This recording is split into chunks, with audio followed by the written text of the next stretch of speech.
The youngster from Tasmania, and Graham Wright is the icing on the cake. Wright's agility and ability in the air when close to goal has proved a real headache for the opposition backman. At Hawthorn, a lot will depend on Brownlow medalist John Platten. If the Hawk Longhair can shake off his tagger, he could almost win the game off his own boot. Leading goal kicker Jason Dunstall will be more than a handful for whoever has to mind him. His strong marking and clever handball have made him the Hawks' best full forward since the days of Mike Moncrief or even Peter Hudson. And Gary Buckenara too is due for a good game. The long kicking of the former West Australian demands that he be given close attention for 4 full quarters. Now that's Stephen Lawrence. Right, let's check the record of the respective teams. Collingwood and Hawthorn, they've played 115 times, and of course the Magpies in the early years of the VFL were greatly on top of the Hawks, 82-35. But of course over recent times, as Peter McKenna mentioned, Hawthorn have got a pretty good record against the guys in the black and white jersey from Victoria Park. Big crowd, not as big as we would have expected, but I think the rain has contributed to that. Hawthorn will be kicking to the left of screen in the first quarter, and it will be Collingwood kicking to the right, with no real advantage, as we saw in the Nissan ground report. The breeze, if any, is going across the ground, but the flags just looking at them on the outer side, completely limp.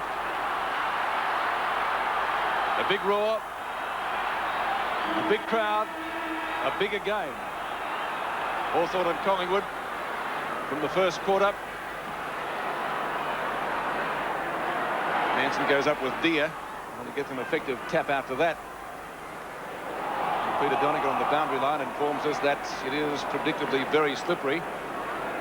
And Peter, already changes are made. Dermot Burton's off the fence and at centre-half forward. Paul Abbott at full-back on Brian Taylor for Collingwood, and Chris Mew at centre-half back for Hawthorn on Starcevic. And I think that's a pretty good indication of how slippery it is. The umpire throwing the ball in the air just off the centre circle. And we've made about 3 metres sideways so far. The skills of the game yet to be seen by the big crowd here. Deer and Manson do battle again. Hawk, I thought, was grabbed high, and in fact that is the case. He had to pick a free kick out eventually. And Paul Hawk, as he should be in a Hawthorn jumper with a name like that, knocked away by Chris Mew, as Don said, playing at centre-half back. Probably plays his best football there. Paul gives it to Dippy and Domenico, and then gets it back. You're looking for Dunstall, who's got plenty of room, I note, down there. Tries to paddle it out. Whitman gets the hand pass back. Over it goes to Dixon. Ball booted up to the square. Buckenara on his own. Oh, missed the centre, but sockers it through anyway.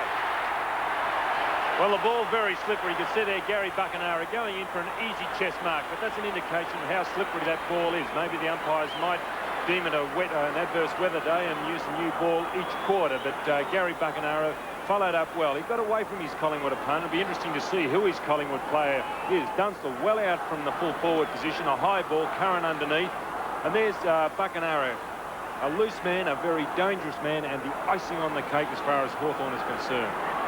Tremendous start to this match by Hawthorn. A very vital goal. You can see Gary Buckenara right in the centre of the ground. 1 goal to the Hawks, and here they come again towards half forward. Morwood drops the ball, but it was too high, said the umpire. No doubt about that one. Shane Morwood has been in excellent form this year. The centre-half back position, a little chip pass across to Kerrison, who once again has got the tagging job on John Platten. Certainly does that job particularly well. Only a youngster. Tags anybody well now, Peter, doesn't he? Does he ever? Towards half forward. Taylor in front. At the back was Abbott. A chance for Collingwood through Banks. He slips over. Number 20 for Hawthorn, you see, coming in on top of him is Scott McGuinness, and the bounce down will take place. Half forward for Collingwood.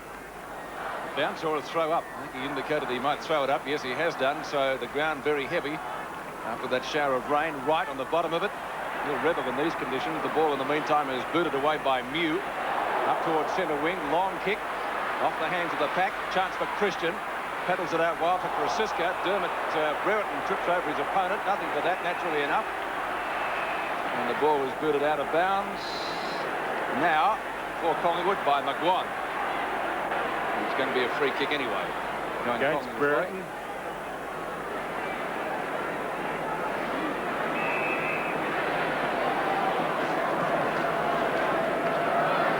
Ball booted up by Krasiska to centre wing. Kerrison overruns the ball, gets a second chance, kicks it some 35 metres downfield. Two Hawthorn players collide. Gary Ayres was under a little bit of a shadow with an injured hamstring, but he seems to be okay. Wright takes the hand pass up to Taylor, who marks in front. But there might be a free kick to Hawthorn this time. Peter, did you see what it was, or Don? No, I didn't, Peter. I was looking at Wright, and it was a good pass to Taylor, but obviously a throw. I think it could have been. So the free kick going to Pritchard. Pritchard from halfback. Towards centre wing, and there's a mark. Manson, call a couple of years ago. He wanted to go, oh, bad play by Manson to play on. Well done, Platten. Big job for Platten today, being tagged. Mullane, back to Dacos. Big job for him too. Over to Christian, and Michael Christian doesn't know what to do with it. Back it comes, centre wing. Oh, Hawthorn putting on enormous pressure here. There's Hall. Back it comes to Dacos. Look at the skills. Over to Mullane. Mullane runs to half forward. It's a low one. Oh, diving attempt was by Mew. McGuinness comes in to lend a hand, but a high tackle by Dennis Banks, an umpire. In this case, it was Dennis Rich and Chris Mew at centre half back. Oh, Banks ran right over the mark. Towards half forward it goes. Tuck at the back as the flyer, but another good mark to the big fella, James Manson. The tuck was right over the back. Perhaps should have tried to spoil. It's all very well in hindsight. Overhead marks today. Any will be good ones. Morwood fires out a hand pass. Back to Brown, back to Morwood. Up past Dacos at half forward. Out comes Taylor a long way from goal. Now here's a chance for a Collingwood score. Dacos into the open goal after he takes the pass from Tuddenham. Right, scores a level. Scores, dead set level, 1 goal apiece, and already Manson and Dacos are doing very, very well for Collingwood. There's Mullane, smothered off his hand. Comes to Gavin Brown, he's caught with the ball. Grabbed by Collins. Collins towards half forward. Young Dixon is there. Has it fisted away. That tight Collingwood defence is there. Backing up Christian for Mullane. Tony Hall, the South Australian, chasing after him. And then Mullane heads for the boundary line and puts it over. But already tremendous pressure out there, Don. There is also, looking down the ground, Peter Dacos has got John Platten. That's an interesting move. Well, it's on centre wing. Here's Deere and Manson. Oh, Deere beautifully over the back to Whitman. Now, Brereton from behind, beaten badly by Krasiska. A very, very good juggling mark at half-back by Gavin Krasiska. Off he goes to Kerrison. Now, it's got to come back, though. And it is, in fact, going back to Krasiska. He's got to kick over the mark. A short kick out to Mullane, who seems to have a ton of room. I'll have to play him a lot closer than that. Out wide it goes to Jamie Turner. Turner from centre wing. Off he goes. He'll head long, looking down there for Taylor. Taylor in the centre of the pack. Was it a free kick? No. Play on to the umpire. Mark was by Abbott. Over to Platten. Platten wide. Dippy Domenico's got it, and he streaks down the wing. Now he gets away the tackle. They don't like him, the Collingwood supporters. The umpire said he ran too far. A bit stiff, I thought. No, I thought he was right then, the umpire. Birdie had the chance to get rid of the ball earlier. Decided to go onto his left foot when he could have got rid of it initially on his right. You need a measuring tape these days. Buckenara in front. At the back is Chris Mew. Claimed the mark. Maybe he thought neither touched it. It wasn't paid. Down to Brereton this time. Brereton marks just outside the 50-metre line. Need to be a good kick today to score from there. Brereton was named on the bench, but I don't think it surprised anybody when he actually took his place in the 18. Now he's gone for a pass to Platten, who was unguarded. He didn't really gain much. You're surprised that Kerrison at the moment is not picking up Platten, Don? Well, Collingwood in the past 3 weeks have roved their rovers out of the back pocket. In other words, they're tagging, and Kerrison has obviously got the job on Platten. Platten for Hawthorn's second goal, and he has missed. One behind. Hawthorn lead by that margin. But then again, Kerrison may have picked up Buckenara. It's hard to see what they're doing because a lot of players around the ball initially. Ball back into play. Over the top was Deere. Hand pass came out to Platten. Missed it. Collins. Whitman. The ball will be on the ground a lot today under these conditions. Morwood's hand pass out to Mullane, as Peter said before, seems to have a ton of room.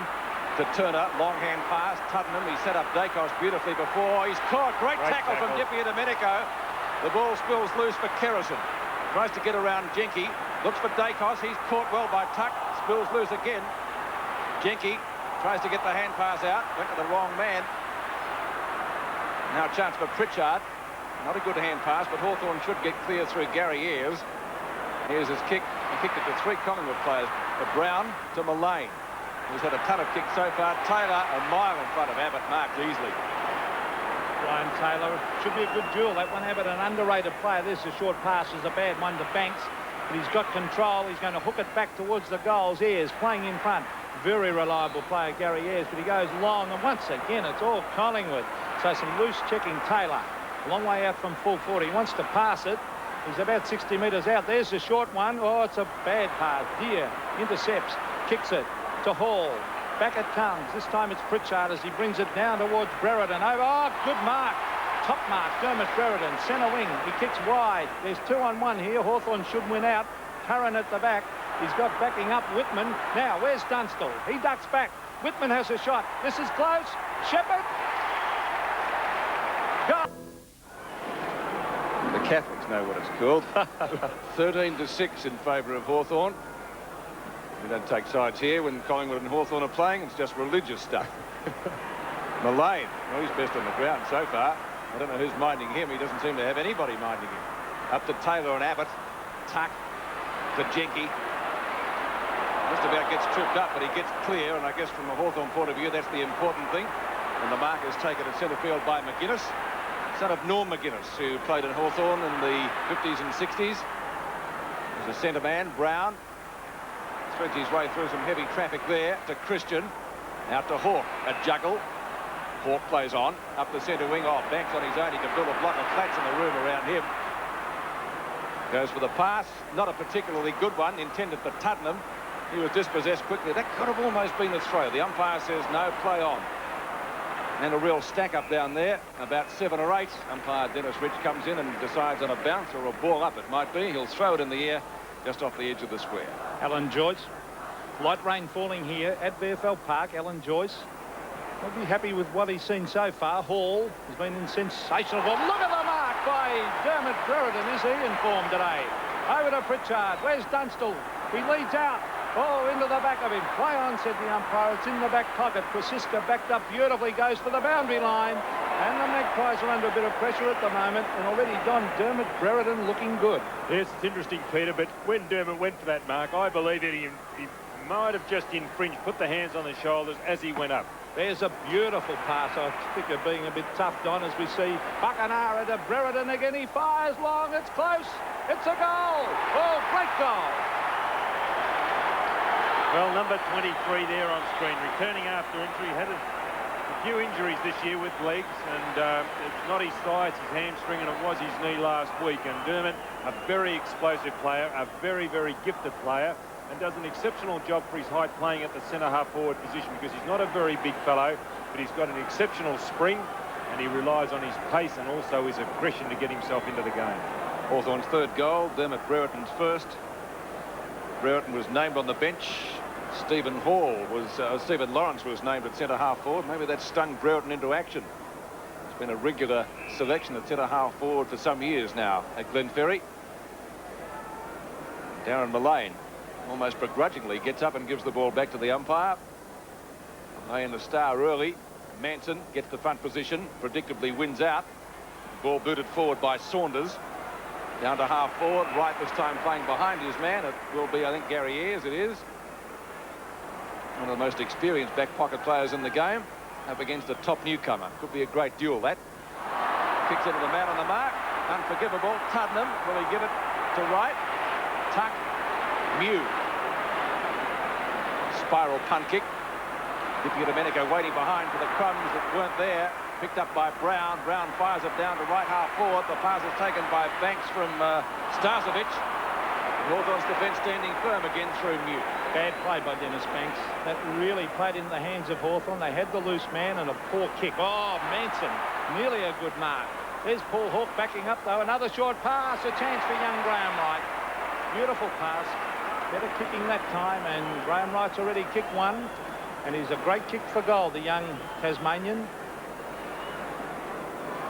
Paul Hawke, one of the ruck rovers, a good kick into that hole. There's always a hole just before that full forward line, which players run into, and Wright on that occasion ran in. Graham Wright for his second. There's the kick. Oh, geez, an accurate kick. It's a goal. Gary Ayres in for a busy afternoon, if we can take that as any indication. Wright's second goal, a knock on by Hawke. picked up by Buckenara, who spills it just as quickly. And it's like a water slide out there. Well, both coaches making a number of moves. I see Morwood now on Brereton, and Tuck, who started off on the half-forward flank, has gone to the half-back flank, picking up Tuddenham for Collingwood. Now that was almost a balk. Picked up by Saunders. Towering punt kick. Abbott got the front position from Taylor. Beautiful play by Taylor. Thrown out. Ian Mecca would have been proud of that one, and Mew goes to the boundary line. Umpire on the blind side, so the crowd on the stand saw it, but he didn't. It's a boundary throw-in. Top game so far, despite the adverse weather conditions. Chris Mew looking more like Charlton Heston each day with that beard. Hawk burrowing in. So too is Pritchard. Can't get clear. Dacos can. Shows them how it's done. Chips it with the left foot in the lane. 50 out. Long way from goal. But he's a great kick, this fellow. Well, how often do you give them a rap and they let you down? Taylor back to Hawk, who's busy in the first quarter. Into the square. Right the flyer. Ayres recovers better. Right after him. Ayres out towards the half-back line. Dippy Domenico, what a duel that'll be against young Gavin Brown, and clever play, Dippy Domenico. He knew he had no one to give it to. He was under pressure and he headed for the boundary line. Former Brownlow medalist. Real goer and a very good player in big games. Starcevic doing the ruck work against Deere. Saunders has done well so far early in this game. It's still on half forward. About 20 metres in from the boundary line. There he is. Darren Saunders, of course, formerly played with Footscray. Deere, no one actually touched that ball at that throw up. Dippy Domenico with his strength gets it out to Robert Dixon. Dixon off the ground. Mullane doing particularly well. Hooks it back. Oh, there's Dixon again. He's caught. Lost it. Back it comes to Tuck. That was from Buckenara towards half forward. A bit of holding going on. There's Brereton. Oh, clever play. Kicks it off the ground. Tremendous play by Dermott. Dermott Brereton, half forward. Held when he didn't have the ball. Play on, said the umpire. Morwood has been moved on to Brereton. There's Kerrison. He's got a lot of pressure out there. Now it's Curran. Very slow to get rid of the ball after that tackle by Christian. The ball's forced over the line at half forward this time for Hawthorn. Surprised John Platten didn't try to shepherd him a bit there. Distances are perceptive, a long way away. Dixon this time gets boot the ball. Dunstan was held. Still trying to get clear of his opponent. He's booted it off the ground and through for 1 point. That's Gaper, who's wearing him like a shoe. And Dunstall having a few words to say, wasn't he? Well, there he is, Jason Dunstall, a tremendous player. Not only does he kick goals, but he gives plenty away, and could have been held then. Gaper plays very, very close to his opponents. Shane Kerrison been in great form this year as a tagger. Very, very good player. Tony Hall. Oh, gee, Mullane's well on top of him at the moment. There's Manson getting it to Gaper, and here come the Magpies again from centre wing. The short pass is a bad one, and some of the Collingwood disposal early in the game is not good. New, wide, or set it up out there, and that was for Dixon. Further afield it comes to Greg Deere. Greg Deere to half forward, and there's the mark as the lane tumbles down, taken by Krasiska. He's at half back for Collingwood. Wide. Greg Deere from behind. Could be a Collingwood mark. No, here they come again, the Hawks, as Platten receives. He'll look further afield towards the half forward line. Here's Dixon. I think I said Dixon before when it was Pritchard. Dixon, of course, one of the two young players, but with longer hair. Dixon, Dunstall in front. Oh, punched away well by Gaper. Hand pass. Oh, it comes out the Hawk. That was from right towards the half-back line. Long floating kick. And it'll beat all the players. Oh, gee, they tried to line him up, and that was Mullane. There's a hand pass from Hall to Platten. The Hawks looking dangerous now. Beautiful pass. Finds Buckenara at half forward. Buckenara, good 65 out. Tried to find Brereton. Dunstall backs him up. It's out of bounds, though, in front of Saunders. And as the rain comes down, I don't think Jason Dunstall will really appreciate it, because he would prefer a drier day. Christian in front of Curran. Kerrison. Jenky, a long way from his defensive position. Obviously followed his opponent down there. bottled up in that forward pocket for Hawthorn. No advantage with the wind or rain today, though. Christian and Curran. Jenke, who's that to? Almost a great mark taken by Norwood. Dunstall off the ground, hits the post. Had it been Gaelic football, I think Gary Buckenara would have been able to convert because it would have stayed in play. So Hawthorn are behind. Take their tally to 3-2, I think it is. Can't see the scoreboard from where we are. Christian had a great season. Did so well last week on Steve Kernahan. Turner in front of Pritchard. To Gaffer, not a good hand pass. Echoing the thoughts of P. McKenna about disposal, but there's a lot of pressure out there at the moment, Peter. I'll say there is. And Hawthorn, they know how to play pressure football. And so do Collingwood, the way they've played this year. So we're in for a great game. The rain tumbling down, make conditions very difficult. Deer against Manson. There's Buckenara, who looks good early in this game. Towards Dixon and Brereton. He is in sensational form. Dermot Brereton now. Where's Dunstall, his mate? He's led. He's ducking back. Now, let's see the one-on-one. Oh, tremendous football. Popped one across the ear. Well, right in the mouth, in fact, by Gaffer. That was terrific football, that, Don. The way that Dunstall leads, he props just before he makes his lead, holds the player behind, and on that occasion it was Gaffer. He uses his big body and his strength, then makes his break, and that's the way he gets away from his players. A good player, Jason Dunstall, and a very good tackler up on the forward line. Dunstall's already kicked 2 behinds off the ground. This is close. I think he's kicked it. Yes, it's a goal. Dunstall's first goal. Hawthorn lead by 15. Any lead today is a handy one under these conditions. John Platten takes the free kick. Still be able to pick him up. All the blondes turn dark on a rainy afternoon. Is that a Bork or a Shepherd? Play on call. Sensible umpiring. Good tackle by Collins. Ball shot out to Buckenara. Yeah, looks a little bit lighter, but that was even before we started this afternoon. Turner paddles it back. 3 Hawthorn players. Hall to Brereton. Hawthorn going backwards. Kerrison gets it away from Platten. Only momentarily the 2 number 44s do battle. Now it's Dacos who wins out. He's kicked it straight to Dippy Domenico, who should have marked. Starcevic, well caught. Starcevic and Dippy Domenico, like a soccer game, and he's been penalised for holding the ball. Tackling of Hawthorn Don is fantastic. And good recovery there by Dippy Domenico. Went for the mark first, missed it. Starcevic onto it, but good tackle, follow up by Dippy Domenico. Brereton has marked. Seems to have taken more mark. It's a free kick, actually. And it will go to Chris Mew. Lead by Dunstall, ignored.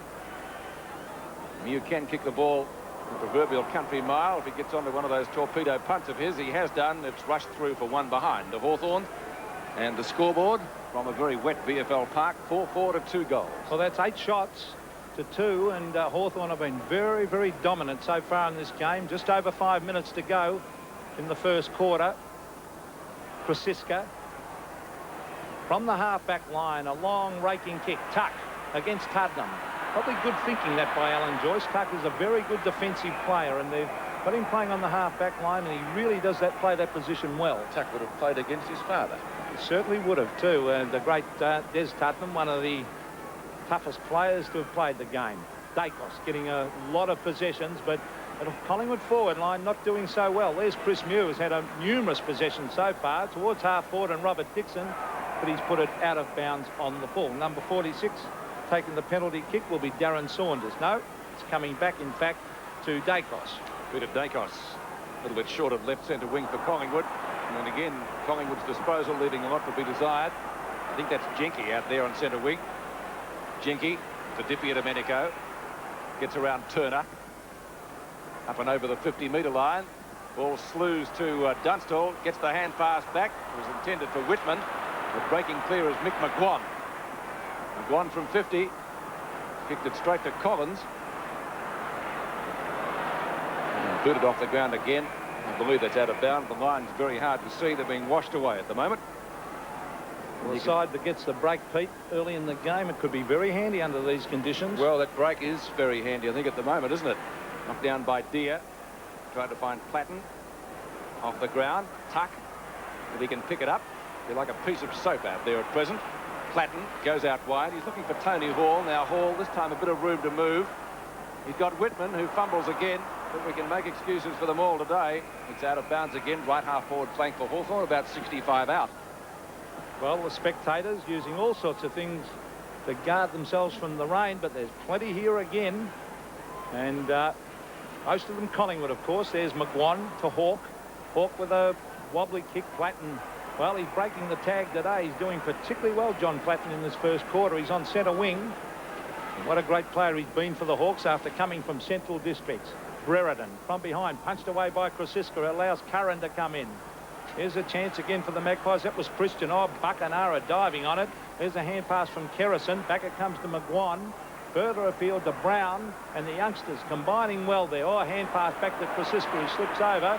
He knocks it on to Turner. Players finding conditions very difficult. There's a short pass out to Starcevic. He couldn't mark it. Play on, said the umpire. A bit tough, I think. There's McGuinness wide. Dermot Brereton out in front, playing a sensational first quarter, and he marks on half-forward flank. Well, he had Mullane to start of the first quarter, although Mullane seems to have drifted out in the last few minutes. He's gone for a pass again, and that's Collins or Whitman. Let's see. Now it's Buckenara. They're all plotting. Now Buckenara's about... No, you kicked him on 50. He's kicked one already. It's a great kick for goal, Pete. He is. I'm sure Melbourne supporters would vouch for that. Preliminary final day last year here at the other end of the ground. That was. It's coming around nicely. It's a goal. Buckenara second, and Hawthorn go further ahead. Well, Gary Buckenara made his debut with Hawthorn in 1982, originally from Subiaco in Western Australia. Had bad luck a couple of years ago, did a knee, put him out of this for the season, but he is a very, very good player, an exciting player. As I said earlier, the icing on the cake. You wouldn't build a team around Gary Buckenara, but when you want him, he'll do the unpredictable, the spectacular, and he's a real team lifter. 5-4. Plays 2 goals straight, so 9 shots to 2. Dacos caught. Play on, said the umpire. They're putting the Collingwood players under enormous pressure. It's the hard tackling and man-on-man stuff. There's Kerrison doing some hard work. Tottenham's grabbing it. He didn't have it.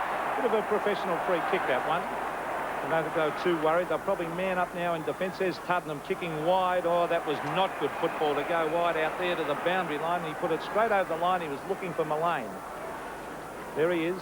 Paul Tottenham, son of famous Collingwood captain Des, of course, who went on to coach Essendon. Deere and Starcevic. There's Manson coming over the top. Tuck, I think that's a great move, putting Tuck into defence. Down towards the half-back line. Punched on by Buckenara, who's playing a brilliant game. Up the ground, here's Dunstall, using his body. Oh, a little tap, taken away. Oh, losing it was Gaper. Morewood's there. This is danger for Collingwood. Oh, look at the tackle. But the umpire's paid a free kick. And enormous pressure going on out there, and it's mainly by Hawthorn on the Collingwood players. Darren Saunders doesn't look too good after that tackle. I think I would either. Saunders to the outer side, looking for Turner, who just about grabbed it in front of Curran. He might recover okay. Tries to get it back to Christian. Turner again buttering up, but it's out of bounds. A little bit of knee flexing out there for Jamie Turner. Let's hope he's okay. He might have got a kick in that knee. Brereton does the ruck work. Spills to Whitman, Platten, and Kerrison, the 2 44s. Oh, was he lined up? Well, you need a bit of that on the forward line. Someone who's got a little bit of nastiness, and he really does add some spice to the Hawthorn forward line.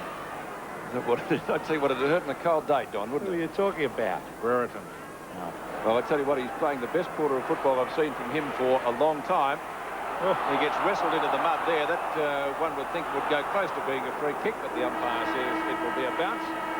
Well, it won't, because it's going to be quarter time. Good quarter from Hawthorn under these conditions. 5-4, 34.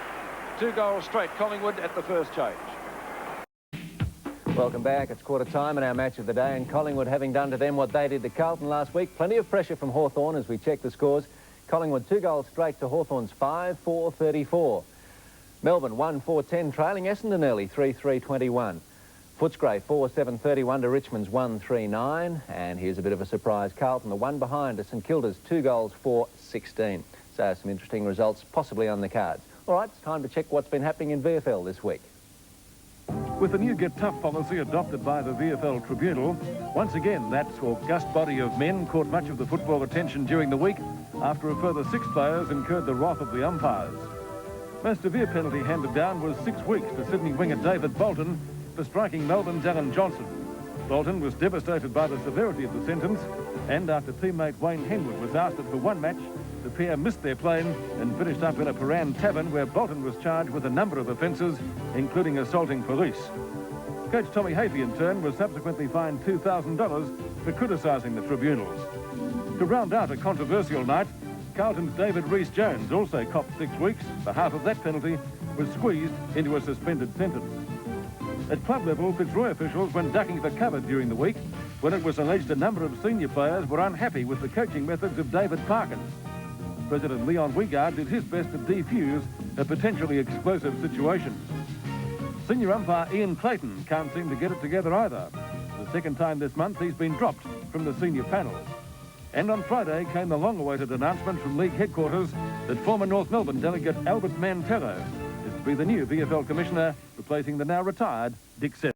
And back at VFL Park, score at quarter time, 34 plays 12 in favour of Hawthorn. We begin the second term. Hawthorn this quarter kicking to the right as Curran effects a hospital hand pass, picked up by Christian. Couldn't get boot to ball, paddled out to Tuddenham. And the second quarter starting like the first. We're not making too much progress, and it's going to be a ball up just wide of the centre circle.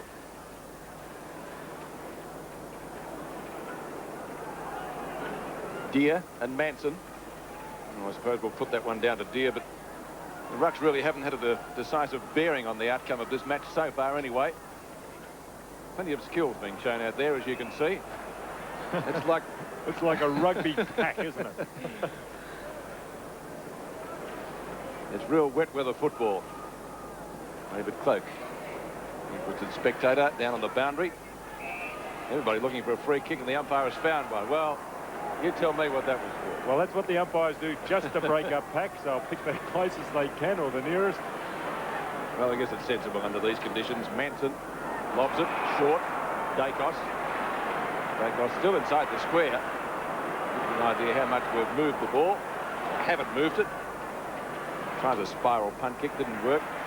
Abbott lobs that one short. Dixon might have almost infringed there, but the umpire says no free kick. That could have been one to Turner. I think the umpire has seen that one, and Jamie Turner will take the free kick at half forward. Collingwood would dearly love to get a couple of quick goals here. Here's Taylor, a chance to use his body. From the side was right. It's fisted away. A chance for Banks off the ground. Couldn't do anything about it. News in there. Now Platten. Kerrison also there. It comes out of the pack. Here's a chance for Brown with a quick hand pass. Oh, a lot of strong work going on. Dacos. Let's have a look at his skills here with the wet ball. He's caught. Loses it. Play on, said the umpire. Tuck. He can't pick it up. McGuinness and Tuddenham charge in after it. Now it's Gary Ayres. Over the top goes straight in the hands of Gavin Brown. Brown with a short one is beautiful play, and he finds Dennis Banks about 25 metres out from goal directly in front. Well, Dennis Banks can make amends for that mistake he made earlier, trying to soccer the ball off the ground. Really the only way in a lot of cases in a wet weather day is that you can only put your body over the ball and endeavour to pick it up, as a lot of players did to get the ball to Banks. But Banks tried to soccer the ball off the ground, slowed down, and you can't do that. It's not the natural thing. Collingwood at the moment only on 2 goals straight, but Banks from a direct shot right in front. He's hooked it slightly. Very close. It's a goal. Well, a much-needed goal by the Collingwood side. Coming through their vice-captain and acting captain today, Dennis Banks, number 12. Been on the scene for quite a while, Dennis. He's only played 3 games this year. Came in 1979, but he's had an injury-riddled career. Since 1979, he's only played 100 games, so it's not too many over a long period of time. 3 goals straight, plays 5-4, so a handy one to the Magpies to start the quarter. There's Platten in the middle of that pack. Kerrison claiming a free kick for holding the ball, but the umpire having none of that, and he'll probably throw it up again. Interesting to see if Platten can break the shackles. He had a very good first quarter, Platten. There's Manson getting it down to the ground. There's Platten again. Oh, the only man there is McGuan, though. They're very undermanned up there. Then the Hawks, Mick McGuan kicks wide. Finds Mullane, who was a very good player in the first quarter for Collingwood. He marks at half-back flank. He started off the game particularly well, Darren Mullane. And Collingwood's disposal picking up so far in the early stages of the second term. McGuan takes the hand pass from Krasiska. Di Domenico got a hand to it. Dacos out to Deer. Out to Ayres. the centre wing. Christian and Curran. Christian picks it up like a dry day. But it's very greasy. Tuck. Did he get one in the back? No. Spills out to Curran, who goes backwards to Digitised. Effective nonetheless. Brownlow medalist Marks into Buckenara. You turn out to either Collins or Pritchard. It might have been Pritchard. It is. And a good safe mark to Dunstall. The disposal down to Dunstall is magnificent. Oh, he's a great mark, isn't he, Dunstall? Once he gets his hands on it, it doesn't spill out too often. So Dunstall, he'll kick from about 55. I wouldn't think he'd score from there today. That was not touched. It's a goal. Hawthorn reply with a goal. So 3-4 the difference. There's Tuck. Smothered off the boot. The Hawks playing the hard game as they're quite used to. There's New getting it to Hall. Tony Hall up the side of the boot slightly. Goes straight in the hands of Jamie Turner, who marks at centre-half back. Turner goes out wide. One wonders whether that's the right way to do it today at VFL Park. Brown gets the hand pass. Tuddenham on the run, right centre wing. Up to Wright. And Wright again in front of Gary Ayres. Great little player. He's kicked 2 goals already, Wright. Collingwood's leading goal kicker for the year so far. Abbott and Taylor. Abbott out of bounds with the successful punch away. It's going to be a throw-in adjacent to the behind post. A chance for a Collingwood score. A goal apiece so far in the second term. It's going to be Abbott against Starcevic. Starcevic wins it. Ayres tries to get it clear. Everybody's having a bit of a dip. Tuck, oldest man on the ground, shows them all how it's done. Hasn't got much out there. Whitman late on the scene. Turner. Beautifully done. McGuan. Turner again. Grant, was he? Pritchard puts him down. Must be a free kick. Professional free kick there by Tuck. He knew that Turner was running into open spaces, and if he went unimpeded, he would have set it up for Collingwood. 55 metres out. Abbott and Taylor. Kerrison now lets it bounce for Hawke. Platten over it. Platten again. We haven't seen wet weather football so far this year. It takes a bit of getting used to. Mullane out to Mick McGuan at half forward. He's gone backwards, but it's effective to Brown. Brown from a standing start lines them up.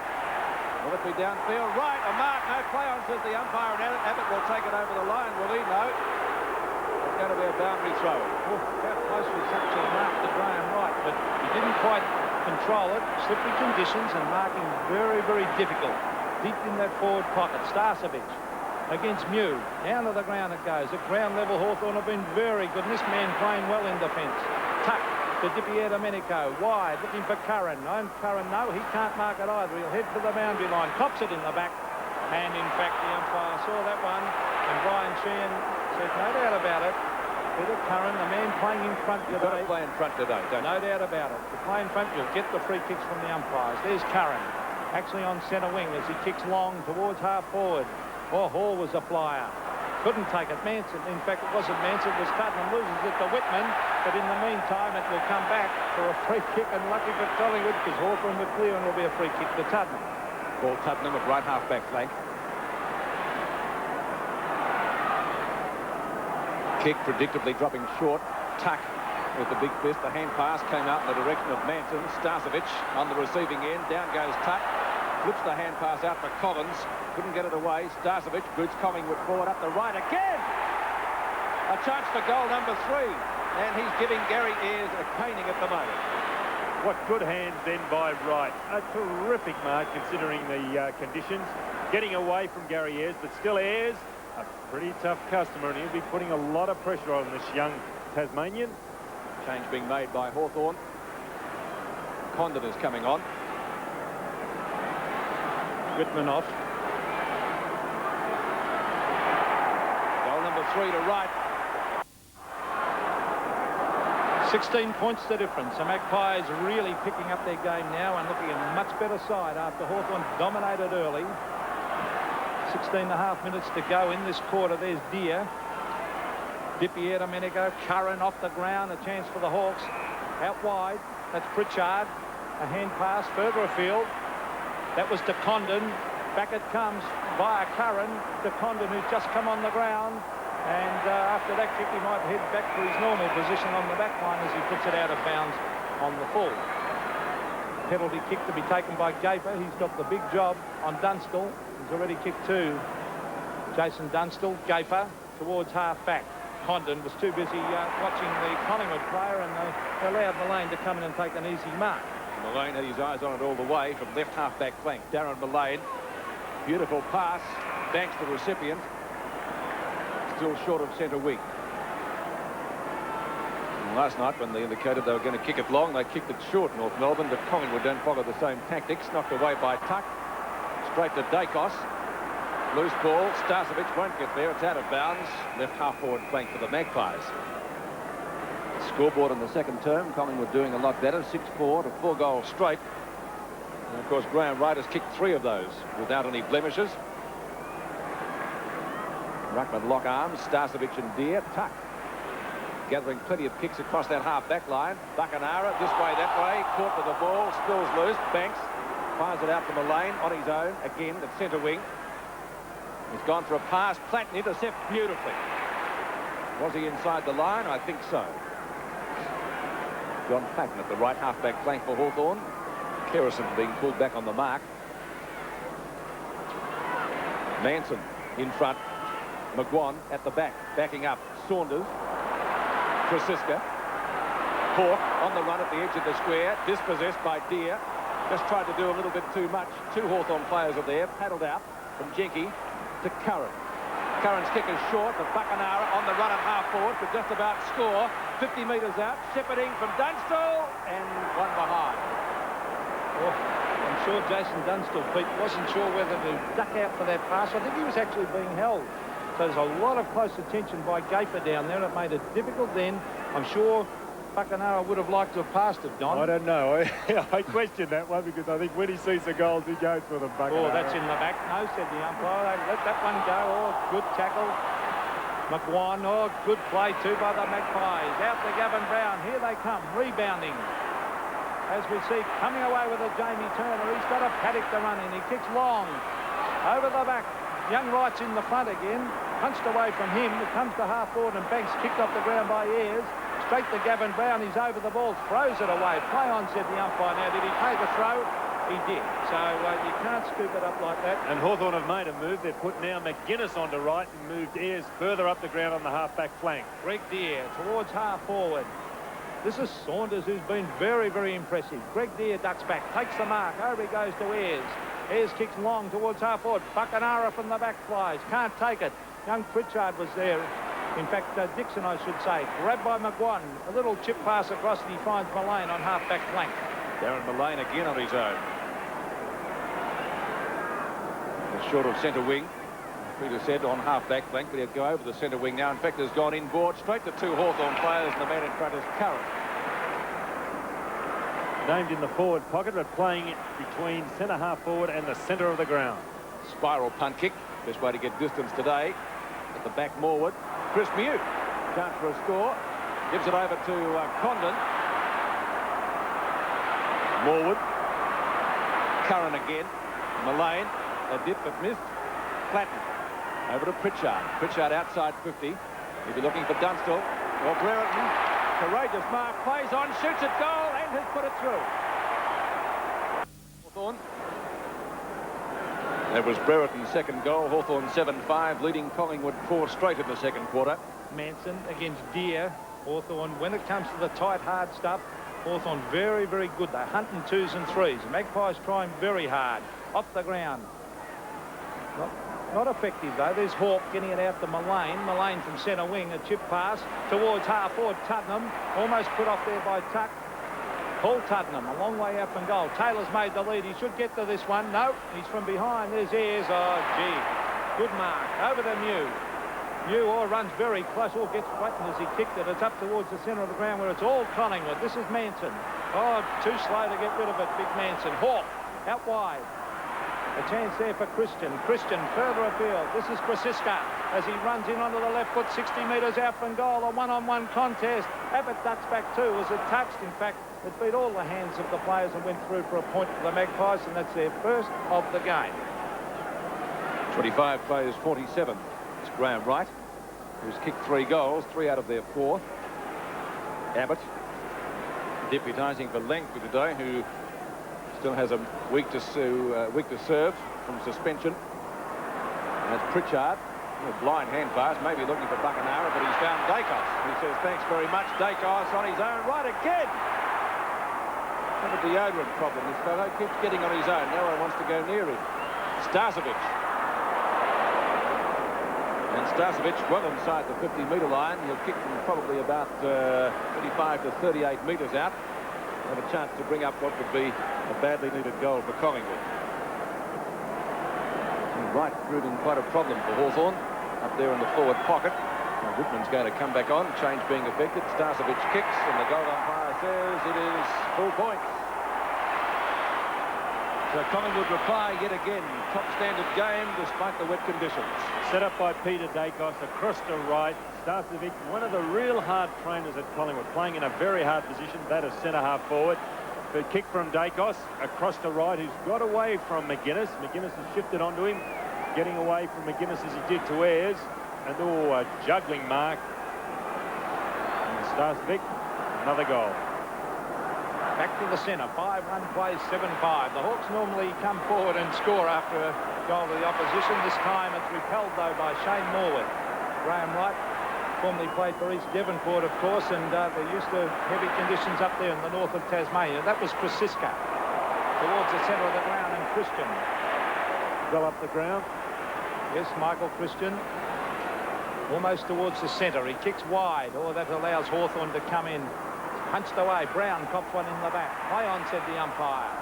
As the Hawks go in after it. Number 18 for Hawthorn is Pritchard, and he'll receive a free kick. And is that 50? Yes, it is. Oh, I think it's going to be. That's bad play by Francisca, I think it was. No, it wasn't. It was Starcevic. I don't know why Pritchard... Now he's off. Yes, no, he's not going to be allowed to do that. He's got to kick over his mark. In fact, he was determined to play on then, young Aaron Pritchard. It was a race in 2, wasn't it, to see who could get to the mark first. But you just cannot afford to give 50-metre penalties, as Starcevic did then. Darren Pritchard has been quite impressive so far. Kicked from 55 metres. All the big men have gone back. Brereton in front. Shepherd's marks, does he? Oh, good mark. What a mark by the Hawthorn champ. That is strength personified. We talk about strength in football, well, that is how you use it. A great upper body is Dermot Brereton, but also another good kick by Pritchard. He spotted Brereton earlier with a magnificent pass. That time he spotted him with a long kick. He wasn't actually looking for Brereton, he was looking for anybody, maybe the goals. But Brereton in there, the only Hawthorn player there, stood his ground and used his big body to advantage. As well. And Dermot Brereton's taken some great marks today, which certainly would be in line for our Mark of the Week award. Any mark today is a good one. Brereton's 3rd goal, knocked down by Manson, picked up by Kerrison. Mew. Well, Francisca missed, well, I was going to say a sitter, but I don't think anything exists today like that. Saunders' kick is out of bounds on centre wing, and that's the defensive side of the ground where most of the play has been so far in this match. Wind a very, very light northerly to accompany the drizzle. Deere and Manson. Platten tries to barge his way through, couldn't get past Paul Hawke. And on that VFL logo on the outer side, it will be a bounce or ball up. We've seen it bounce too many times today, if at all. A backhander by Greg Deere, perfectly legitimate in that occasion. Paul battling for it. Ball scooped out. Picked up by Gavin Brown. Right in front. Knocked away by McGuinness, who got the fist there first. It'll be a throw in on the 50-metre line. Hawthorn with a very good break at the moment under these conditions. 3 goals, 4. So a total of 22 points. And Collingwood could really do with a couple of quick goals here to just get up with them, give them a bit of half. There is Ayres. Tunnel ball to Bacanara. Here's a chance for Kerrison. He couldn't get boot the ball. Strong work on Hawke. Was it in the back? Head holding the ball, in fact, said the umpire. A bit tough, but he didn't. I agree with you, Peter. I thought it might have been against Ayres on Hawke. Well, I even thought it could have been a throw against Gary Ayres. There's Deere, who's battling hard in the ruck. They pounce in on top of him. Well, you see Manson putting the hands in as he went over the top, and now it's on. And James, you started that. I thought he was plucking his guitar. Well, on his nose. With the flexion. Oh, boy.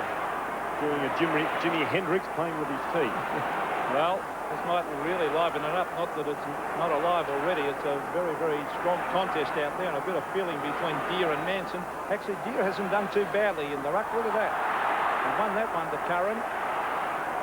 There's Christian. He's caught. That's holding the ball. It's got it. Oh, very, very lucky. He was grabbed by the jumper fair and square then and ducked the head down. Very lucky, Michael Christian, as he brings it towards half forward. Up they go. Mew and Wright. Did Wright infringe? Yes, I thought he pushed Mew out. It's kicked away by Mullane.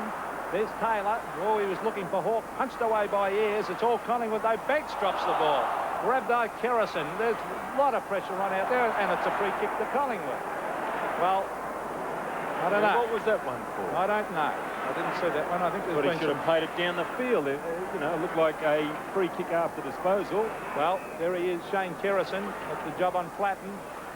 The kick, setting it up for the high flyers. Little Graham right in the centre of the pack. Couldn't take it. Gary Ayres shovels it out. Losing it was Banks. Grabbed by Abbott. Abbott towards the half-back line. It'll probably go over the line, and it does, and Hawthorn repel another Collingwood attack. Hawthorn bring the ball very quickly into their forward line and reap the reward by scoring goals. Collingwood, on the other hand, very slow into the forward line. Well, I guess that speaks volumes for the defence. Knocked down by Deere again.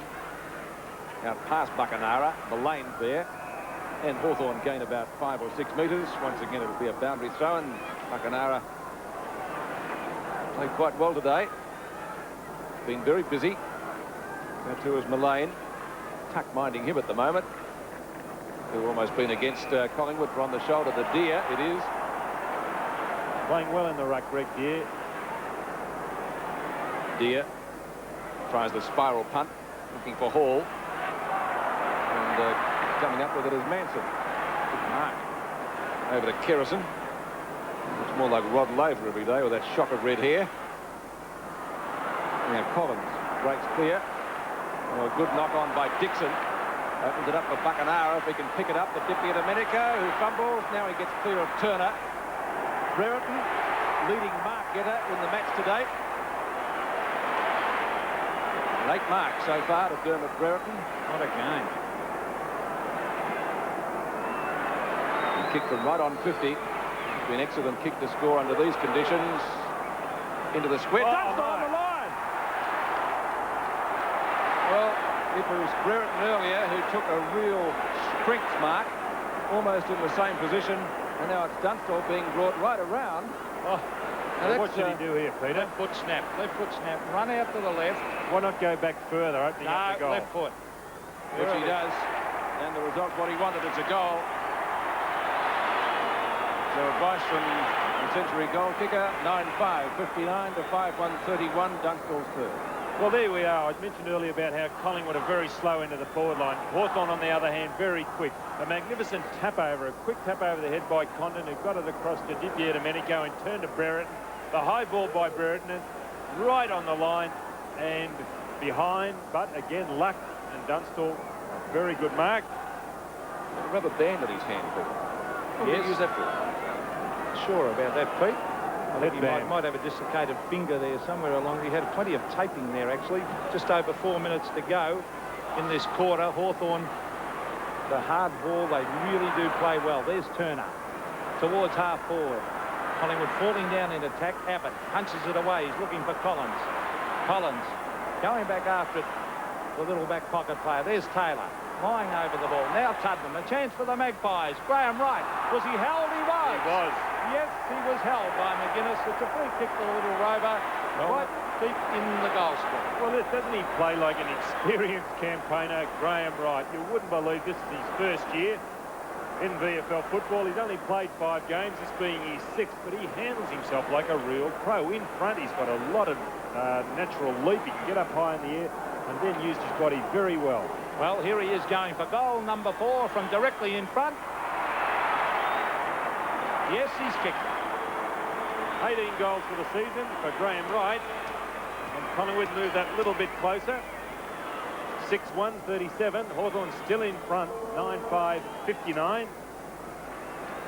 Graham Wright kicked 3 goals last week, and he's already betted that tally today, having 4, 2 in the first quarter and 2 partway through this second quarter. A good little player, as I mentioned. And I'd like to see him further up the ground and just see what he can actually do with the football. 4 goals to Graham Wright.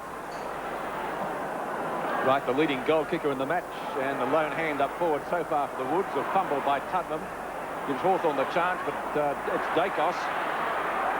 Useful hand pass to Banks. He decides to centre the ball, looking for Tuddenham, runs it, and there's another one. 2 goals in 25 seconds from the Magpies, and the game in the drizzle comes alive at league headquarters. Well, I thought it was a bad pass into the Collingwood forward line. Players went everywhere. Taylor went to the left. Another player went to the right. There was nothing to kick to. We see here a cross from Dacos. Now, he looked up Banks, but he looked at options left and right. A bad kick, but Tuddenham running onto the ball very well, coming down from the wing, and he did that last week as well. Well, 7-1 plays 9-5, and Manson another big thump from the centre there. Dipier Domenico's been fairly quiet this quarter. There's Ayres knocking it on.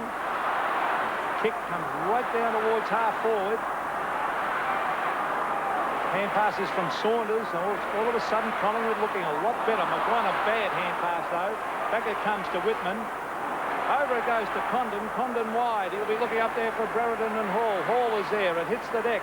Here's a chance as we see a hand pass coming across to Dipier Domenico. He'll look for Dunstall. Dunstall out in front. Can't trap it. Oh, beautiful team play though as he gets it back to Hall. This is Tony Hall ducking around looking for someone to give it to. He finds one too in Jinky. Jinky, off he goes. He's got an option of a couple of men. He looks for Curran. Curran's the flyer. Oh, couldn't take it. Taken away by Saunders. The Magpies rebound. Oh, an easy mark. Dropped down there by Manson. Manson and Turner combined. Off goes Jamie Turner. And Collingwood coming forward once again. The kick. Taylor.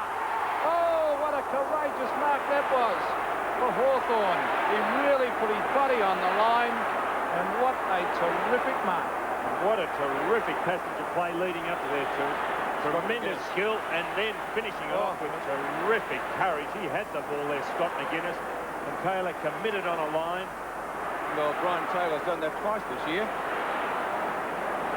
And Scott McGuinness today on the receiving end. You see there, Taylor behind, went for the ball, but put the boot out. I think he did that against Melbourne.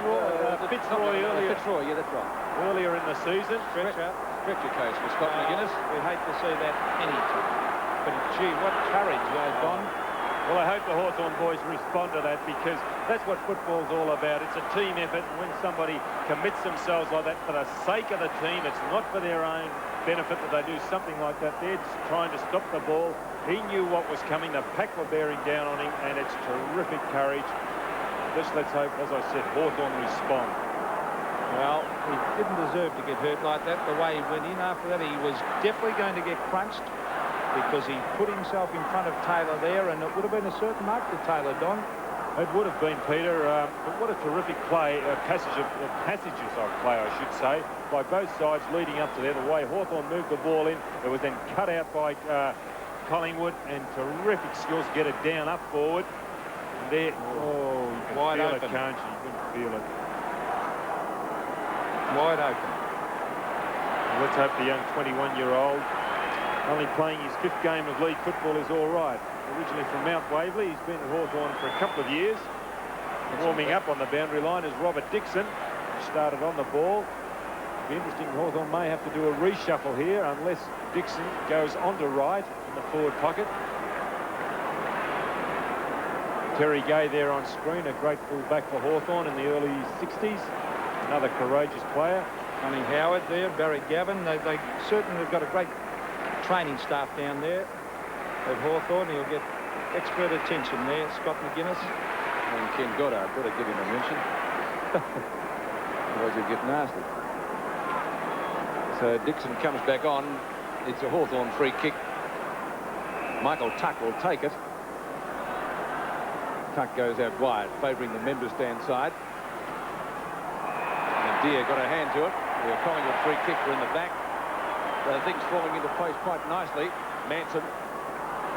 Taylor won't be the most popular player on the field. Starcevic well pinned by John Platten. Ball spills loose for Kerrison, who has to get rid of it quickly. Taylor can answer the best way possible with a goal, but he's missed it. 1 point. Good effort that by Brian Taylor. 7-2 plays 9-5, but most importantly, a much better quarter this by Collingwood. Hawthorn really did dominate early. And Condon's gone back onto right, and Dixon, who came on half-forward flank. Is after the player that Don mentioned. He'll run out of bounds here. Condon? Yes, he did. And was running very close to the line. And in fact, it's out of bounds. Half back for Hawthorn, half forward for Collingwood. You can see he's picking up the lane at the moment. Condon in his normal position of on the back line. Deere and Starcevic. Tuttenham has played pretty well the last 5 minutes. There's Kerrison. A hurry kick. Tuck from behind. Taylor. Oh, here's a chance. Another one. Graham Wright for his fifth. He kicks. He goals. What an effort. Man of the match, Graham Wright. It's only half-time. Well, 3 goals in a quarter. It's a good effort. But I hope we can get this on replay, the way that Tuck put him under a lot of pressure. Tucky, a real spragger, caught behind, and he made it difficult for Wright. The high ball from Kerrison. Here it is. Look at Tuck. He's making it hard there, but the old fella just not quite quick enough in his younger day would have got there. But Condon originally, well, now they've made the change. Condon's gone back onto right. So only 9 points the difference now, close to half-time. Collingwood steamrolling Hawthorn at the moment. The Hawks look a little bit flat-footed. They need a goal quickly. Ayres boots it forward. Over the head of Brereton and Gaper. Plenty of Collingwood defenders running to stem the tide. Saunders on Brereton. Breaking clear. Whitman goes for a pass.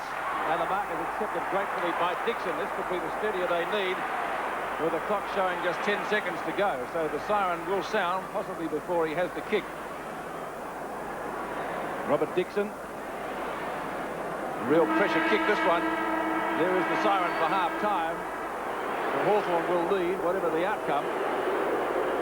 Dixon, 35 metres out. Goal umpire says only 1 point. So just what Collingwood needed. A great quarter from Collingwood. They trailed by only 10 points at half-time.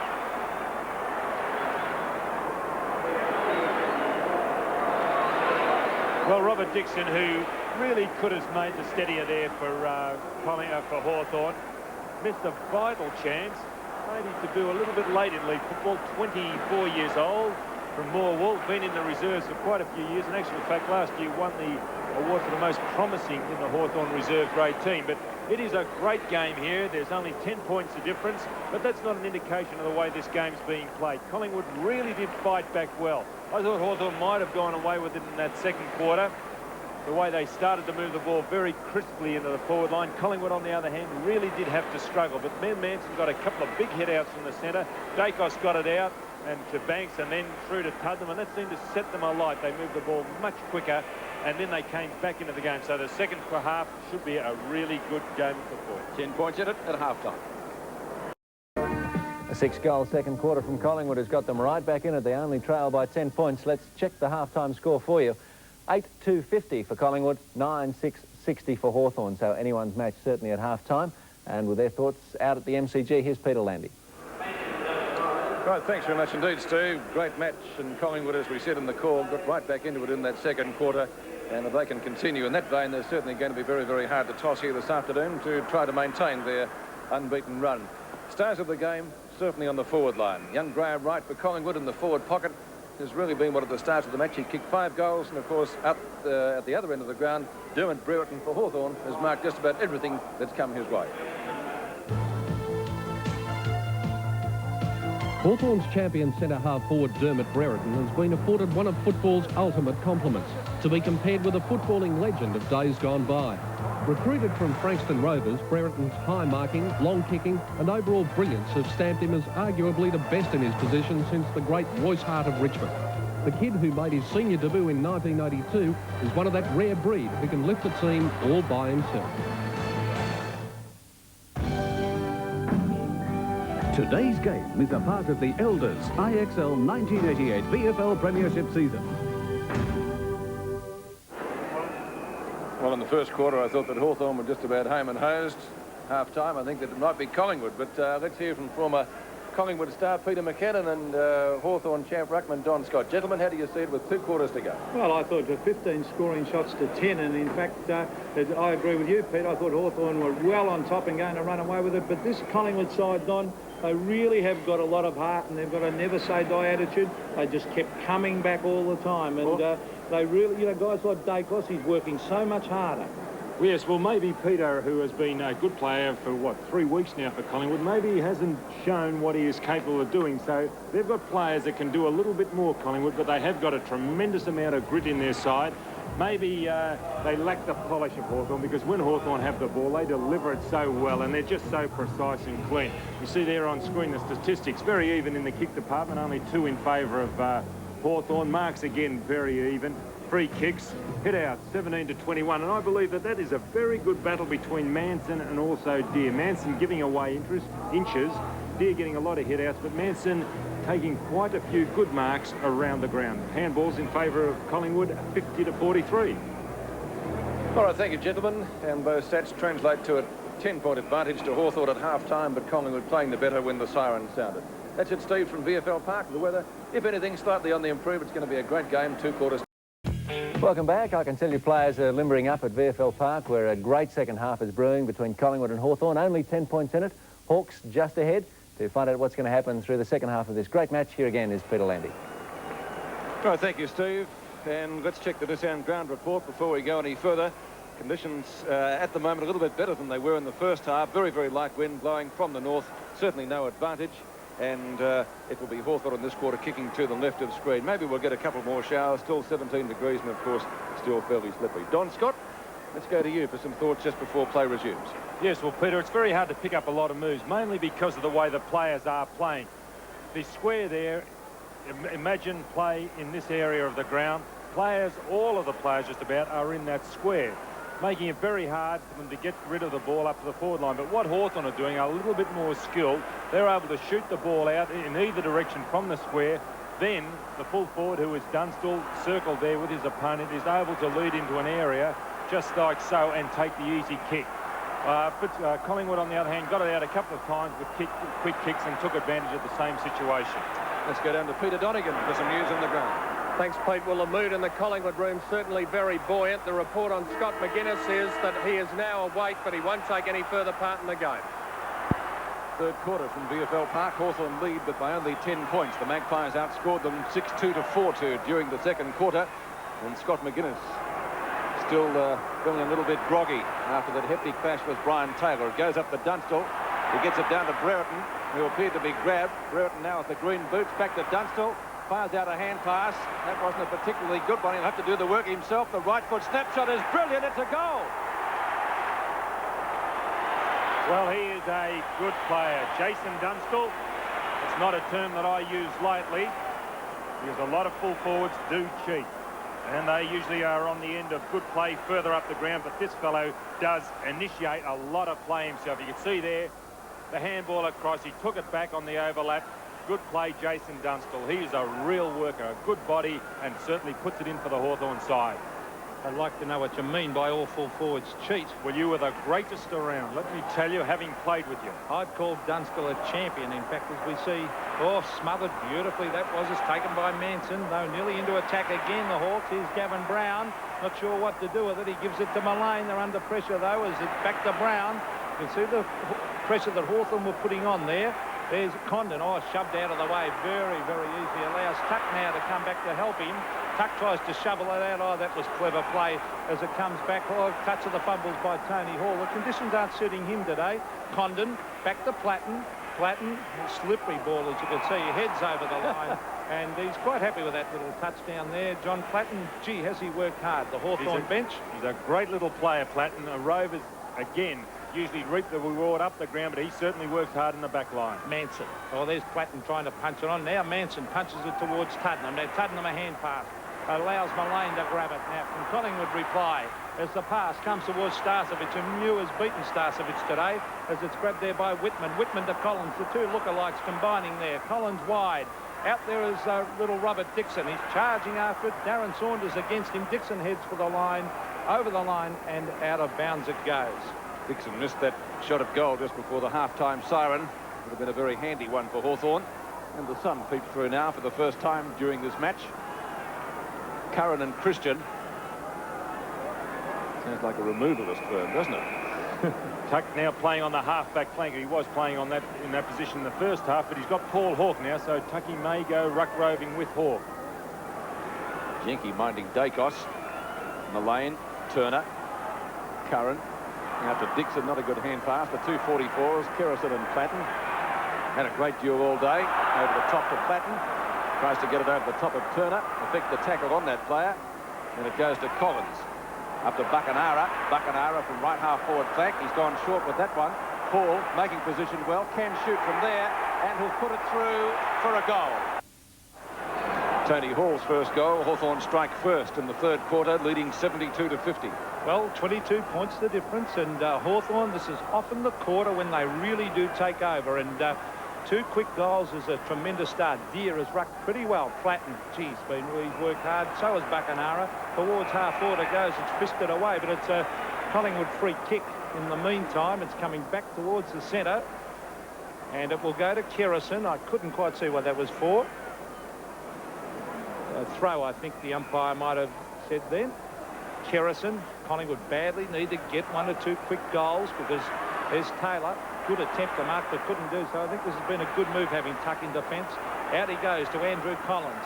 The ball sitting nicely for him as he kicks wide. Dixon. Oh, good attempt. Couldn't take it.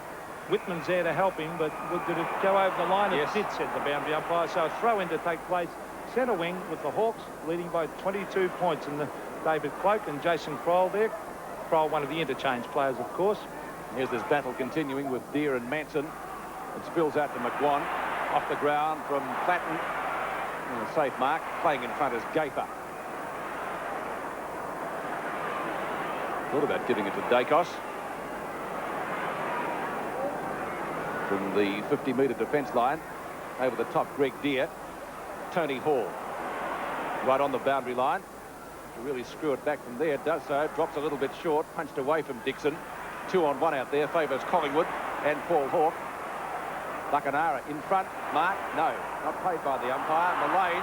Yes, he has paid it. It's as if Buckenara has been moved into the centre and Hall's gone to the half-forward flank. Jenke's also gone into the centre. I don't know whether he's ruck-roving Jenke, but he's picking up Dacos. Yeah, he's picking up Dacos at the moment. That's right. Now, Tuck. I haven't seen much of him in attack today. He's moved down there.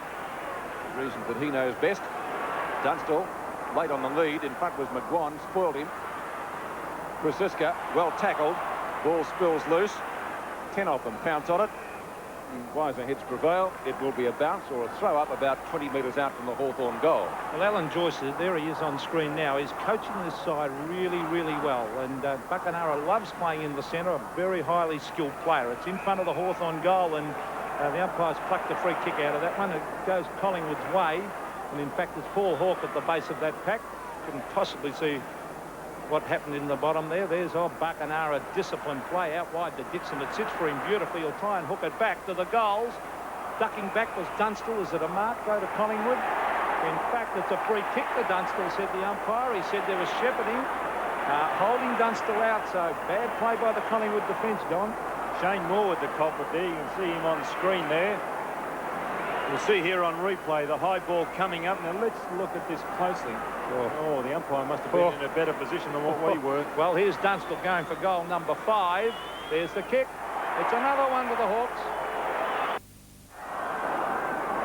Jason Dunstall and Graham Wright each have 5 goals now at our match of the day as Mullane boots Collingwood forward up the half forward, and the mark is taken by Condon. Condon from inside the 50 defence line. Chris Mew leaves it for Tuck. Lays it off out there to Hall. Towards half forward, and the mark is taken. Not ball, it was Hall's got it now. That must have been Pritchard. Great mark, Tony Hall. Hall coming into his own in the third quarter. Tries to find Brereton, and he's the man in front. Now, will he be paid the mark? Yep. He took some great marks under difficult conditions in the first quarter. And Brereton will kick from about 55 to 60 metres out. Collingwood made a change. Taylor going off and coming on. Number 8. Kroll. Now, Brereton just went for a little bit too much distance-wise. Oh, great mark taken out there for Hawthorn by Whitman, running with the flight of the ball. I suppose we put that down as the perfect pass, Peter. He'll claim that in the showers after the game, of course, Dermot. Not a good kick off the boot there by Dermot Brereton. The ball wobbling in the air, but again, great courage. I'm glad it's him down there, not me. So Chris Whitman hasn't been a player bothering the statisticians that much today, but what he has done has been good. And that will certainly please Alan Joyce, because he's put through a goal, and that's his second for the day. Whitman 2, Buckenara 2, Dunstall 5, and Brereton 3, the major goal kickers for Hawthorn, and I left out Tony Hall. He kicked one in this quarter. Well, Chris Whitman came down to Hawthorn with huge raps. Took a while to break into the side. He did so in 1985. Hasn't played so many games since 85, 16 to about 20 games in all. Wouldn't be any more. Started his junior career at Greythorn on Baldwin. And Collingwood will have to decide, Don, what they're going to do with Brian Taylor. He has been taken off in nearly every game this year. They've got to decide, is he good enough to be in the side, or is it they just going to... Well, what about Abbott? Abbott's played pretty well on him. Well, 13-6 plays 8-2. Hawthorn playing their typical third quarter. How often do we see this of Hawthorn? There's Dacos towards half forward, a bit of a block, and the Shepherd. Play on now, said the umpire. Banks picks it up. Collingwood badly want a goal. Ducking back is Buckenara. Hotly pressing him was Mullane, but it beat both players over the line, but at least it is in Collingwood's attacking zone. A brilliant start to the quarter, and great coaching this by Alan Jeans. He really has moved Alan Joyce, I should say, has really moved those players round well. Starcevic. Over the top it comes to Paul Hawke. As I said, they want a goal and they want it quickly, because the Hawks are well on top. Flatten has been fantastic. He was grabbed there, and he really has worked hard, Johnny Flatten. Putting up with the tagger, and he is still playing a great game. Well, Flatten plays the tagger the only way you can, and that is to go after the ball and let him chase you all day. Flatten from left half-back flank. The high flyer was Brown. It rebounds to Curran. Now it doesn't. Brown's got a second chance and fires the hand pass out. Krasiska in turn to Saunders. The pass to half forward. Now the knock on from Starcevic. Down to Turner. Mullane in the square will go. Well, Jamie Turner. Hawthorn on fire, and so is the stand at VFL Park. Although that was a great goal kick by Mullane. Hawthorn swing forward again through Dippy Domenico. There's Dunstall again in front. Oh, chance for Whitman. Will it sit for him? He's got it now, the little fella. Hand pass. Back to Dunstall, the danger man. Oh, look at the skills onto the left foot, Dunstall. Oh, kick straight to his teammate running towards him, and that was Pritchard. And over the line it goes and out of bounds. And the fire up in the stand. And some fool probably. So it looks like a be a flare. It mightn't be a fire at all. It might be just a flare. As we see Jenke. Back it comes to Buckenara, doing well in this quarter. The high flyers are there. It's punched to the ground. A chance for Paul Hawke. Let's see if the Magpies can take it into attack. It's taken by Ayres. Really, they're looking good at the moment, the Hawks, as the kick comes out wide. It's taken by Pritchard. Pritchard on the chest. Now he kicks towards centre half forward. Curran sets himself in front. Hits it to the ground. McGuan's there doing some shepherding. Taps it out wide. Little Platten always in front. Goes in after it. Was grabbed. Play on, said the umpire. In goes Hawke. They pounce on top of Hawke and holding the book. Oh. I think that's the evener up, because Whitman really did infringe upon Kerrison going for the ball, and I think the umpire has picked out a minor free kick as an evener upper. Kick up towards the half-back line. Two big fellows in front. They've had a great duel all day, although neither could mark that. It's left for Dacos. Paul right there with him. Now Dacos, is he holding the ball or is it in the back? It's the matter, says the umpire. Pete Dacos comes out with it. Looks for and finds Jamie Turner, who's off and gets well tackled, but he breaks it pretty well. Beautiful knock away by Dippy Domenico. The opportunity for Platten, but Dacos again. Let's see if he can steady a bit more this time. Kroll at centre field. The cleanest man on the ground because he's just come on. Jason Kroll. Nice balk to get clear of his opponent. Straight down the ground. At the back, tuck will go the spoil. Right for goal number 6. And gets it. Well measured there, Graham Wright. He steadied, looked for goal, and he realised he didn't have to blaze away. Summed up the situation very, very well. A very cool customer. He's now kicked 6. Just over half-time. There's Wright on screen. Dodges, sums up the situation, and keeps the ball lower. Very good shot for goal. Well, the Magpies fighting back, and when Hawthorn, every time Hawthorn looked like running away with it, Collingwood were able to fight back, and he really does show a lot of maturity for he's such a young player, Graham Wright. 6 goals, he's easily been their best forward. There's the tap out, play on set the umpire now. Umpire saying, oh, that is tough. Well, they should be consistent, Peter, shouldn't they? Well, he's paid it to Paul Hawke, centre of the ground. Now, Gary Ayres will duck back here, but oh, the mark's taken by Mullane. All of a sudden, Collingwood have lifted their game. The short pass. Ayres, can he get there? No, he can't. The mark's been taken by Gavin Brown, so the Collingwood players really lifting. Hawthorn were well on top at the start of this quarter. A couple of quick goals for the Magpies, and they're right back in business. Loose checking there by the Hawthorn defenders. Gavin Brown within kicking distance of goal, 45 metres. It's a high floater, it floats, and I think it is just offline and through for one behind. So a let off there for the Hawks. A goal there would have been very handy. 3-3 the difference, so that's 21 points. In bright sunshine, Chris Mew. Dippy Domenico just inside the boundary line. He's been his busiest afternoon. Fine mark taken by Tony Hall.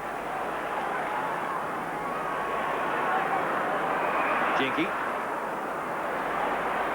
Mew moving well up the ground to mark in front of Christian. And the key Hawthorn defender from the edge of the circle up to half forward. Curran in front. Couldn't complete the mark. Opportunity for Platten to take the hand pass, which he does. And fires up to Dunstall. Good hand pass from Pritchard. Now Dunstall right on the boundary line, but one would suggest within kicking distance. Need to be a pretty good kick from there. Jason Dunstall has kicked 5. Wright is the leading goal kicker on the ground with 6.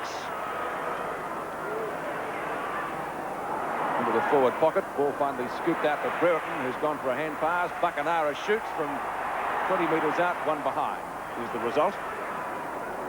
So Hawthorn once again leading by 22 points, 63-85, 13-7 to 10-3 at league headquarters before a crowd of around about 52,000.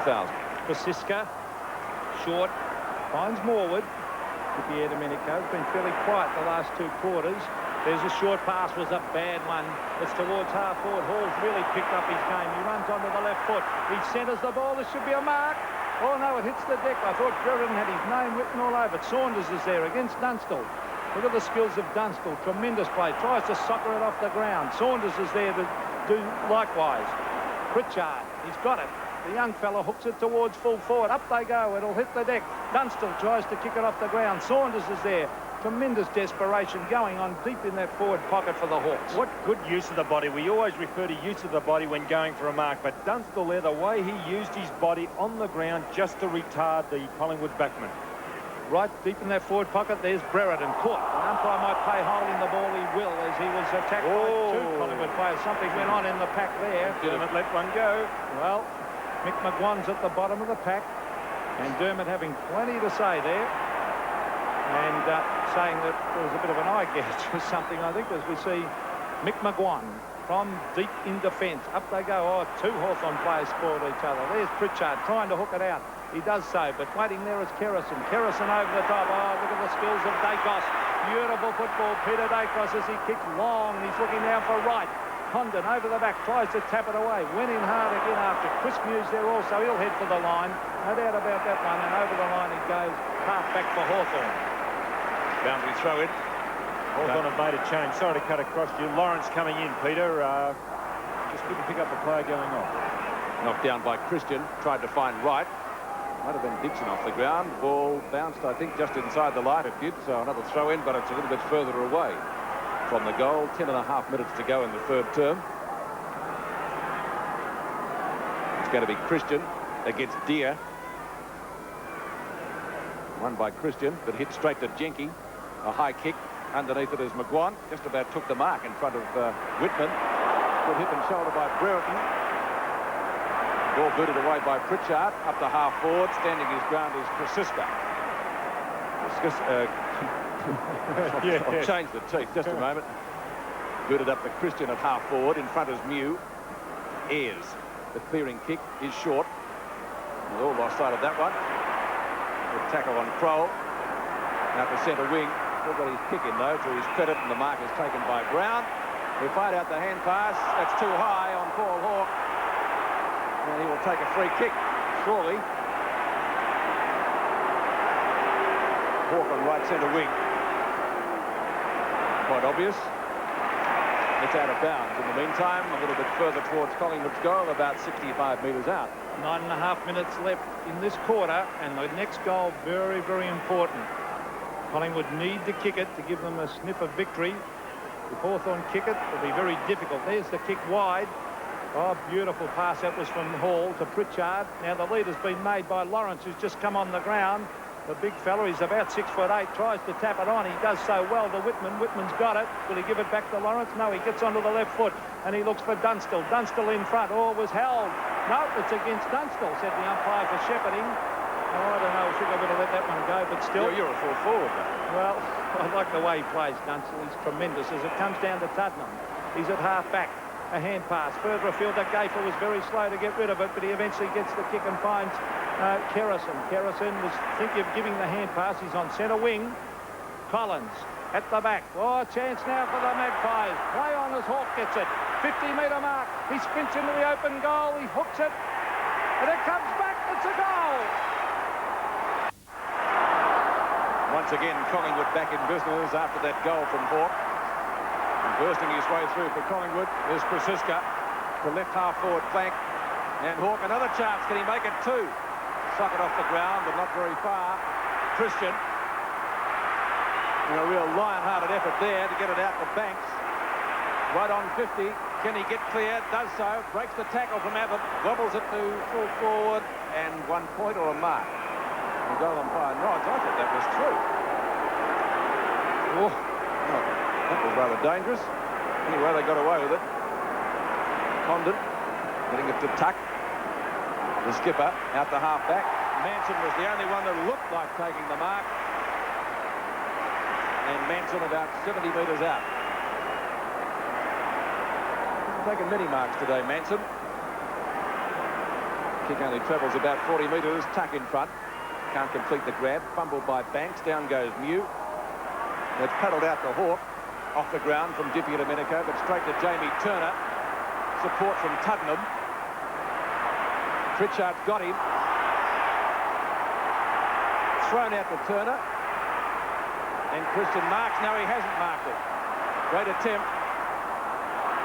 Right, here's danger for Hawthorn. Just about runs out of bounds. Hall in front, knocks it down. And the umpire says a free kick going Hawthorn's way. Going to Chris Mew. I don't know what Pritchard's complaining about. Thought it was the Collingwood, I think. And the mark is taken by Hall, who's had a good third quarter. And Hall goes wide out towards the wing. Curran, oh, it was a bad pass. It was too long getting there to him. Now he's got it, Peter Curran. Hand pass over the top was clever play to Mew. Mew on centre wing. Kicks long. He's looking for Brereton. Brereton shoved out of it. Punch away. Comes towards Dacos. Oh, into the back. Collingwood free kick. No doubt about that one. A very crude tackle. And he looks hurt. He's popped one in the breadbasket, I think. And he is winded.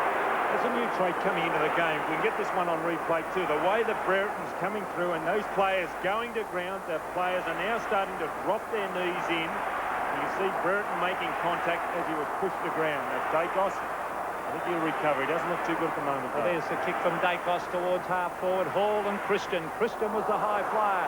The ball comes loose. Ducking back after it for Collingwood. It looks like Banks. It is Banks as he kicks it hurriedly, and it's straight over the line on centre wing. 69 plays 85. 16 points the difference, and that is in favour of the Hawks. Dacos still looking a little bit proppy. 5 3/4 minutes to go. Third quarter. He's down by Manson. Intended for Hawke. Jenke can't get clear. Good tackle, but Jenke ultimately gets his kick in, and Curran marks in front of Krasiska. Just looking at Peter Dacos in the hands of 3 trainers there. Pritchard chipping in short. And Dacos gets clear of the trainers. In front was Lawrence. Brereton got one too high. Not seen by the umpire. Everybody else did, I think. Kerrison. Great courage to Mullane. To get rid of it quickly, Darren Mullane. He does so. He's gone for a pass. His disposal is excellent. Onto Hawke, who's had an excellent quarter, by the way. Up the centre wing. Tucked away by Condon from right. Maybe he's having a run on the ball because he's usually in the forward pocket. McGuan. Pass to right half forward. That's a good mark taken by Christian. Christian at centre half. Well, actually on half forward flank he is at the moment. He's playing at centre half forward. Banks in front. Here's from behind. There's Abbott. A hand pass, shuffles it out to Condon. Condon to Platten with beautiful teamwork. There's Platten. Oh, that's you're in trouble, I think, Graham Wright. You are in big trouble. Oh, boy. Why would he be in trouble there? He was committed on a pass, and it's good to see a little man throwing himself in. Well, put a bit of pressure in the opposition. Fair enough, too. That's your opinion, Don. As the kick down towards half-forward. There's Brereton taking the mark. And they've got a loose man. Oh, there he is, the Hawthorn player ducking back. No mark, though, to Hall. They're still there. Oh, good play, the Magpies. As coming away with it is Shane Morwood towards the centre of the ground. This is Jamie Turner, a beautiful rebound. This by Collingwood. Towards half-forward goes Christian and Mew. Beautifully judged by Mew. He's got loose spin everywhere. One is Pritchard, number 18. The other one is Hall. Pritchard has got 50 metres to run if he wants to. Pritchard runs towards half-forward. There's big Lawrence. Up go the big arms, and he's taken a good mark at centre half-forward. Stephen Lawrence. Teal Cup star, youngster from Queensland. 5 goals in his debut last week. Well, he's 60 metres out from goal, and a vital passage of play about to come up. Long, long way out. He chips it short. The high flyers are there. It's a Hawthorn mark, and I think it's Curran. Peter Curran hasn't taken a lot of marks today, but he's marked 25 metres out directly in front. Only 3, Peter Curran. Probably a drier day would suit him. Once he gets his hands on the ball, though, they usually stick. Be a valuable one if he can convert for Hawthorn, because Collingwood have certainly lifted their play in this quarter. In fact, since halfway through the second term. And the goal umpire says 1 goal, Curran's first. And that was a steadier that Hawthorn needed. The real worker is Peter Curran up on the forward line, named in the forward pocket, but in the second quarter when things weren't going Hawthorn's way, he was forced to come up the ground, and he caused a lot of havoc between centre half forward and the centre of the ground. Known as a high flyer, Curran, recruited from Canterbury in 1983, has played 83 games for the Hawks, 17 games off his century. Curran's first goal, restoring some equilibrium to the scoreline, which has favoured Hawthorn most of the day. 2 3/4 minutes left in the third quarter. It's knocked to Mullane. He goes long, up towards Starcevich. Condon and Wright.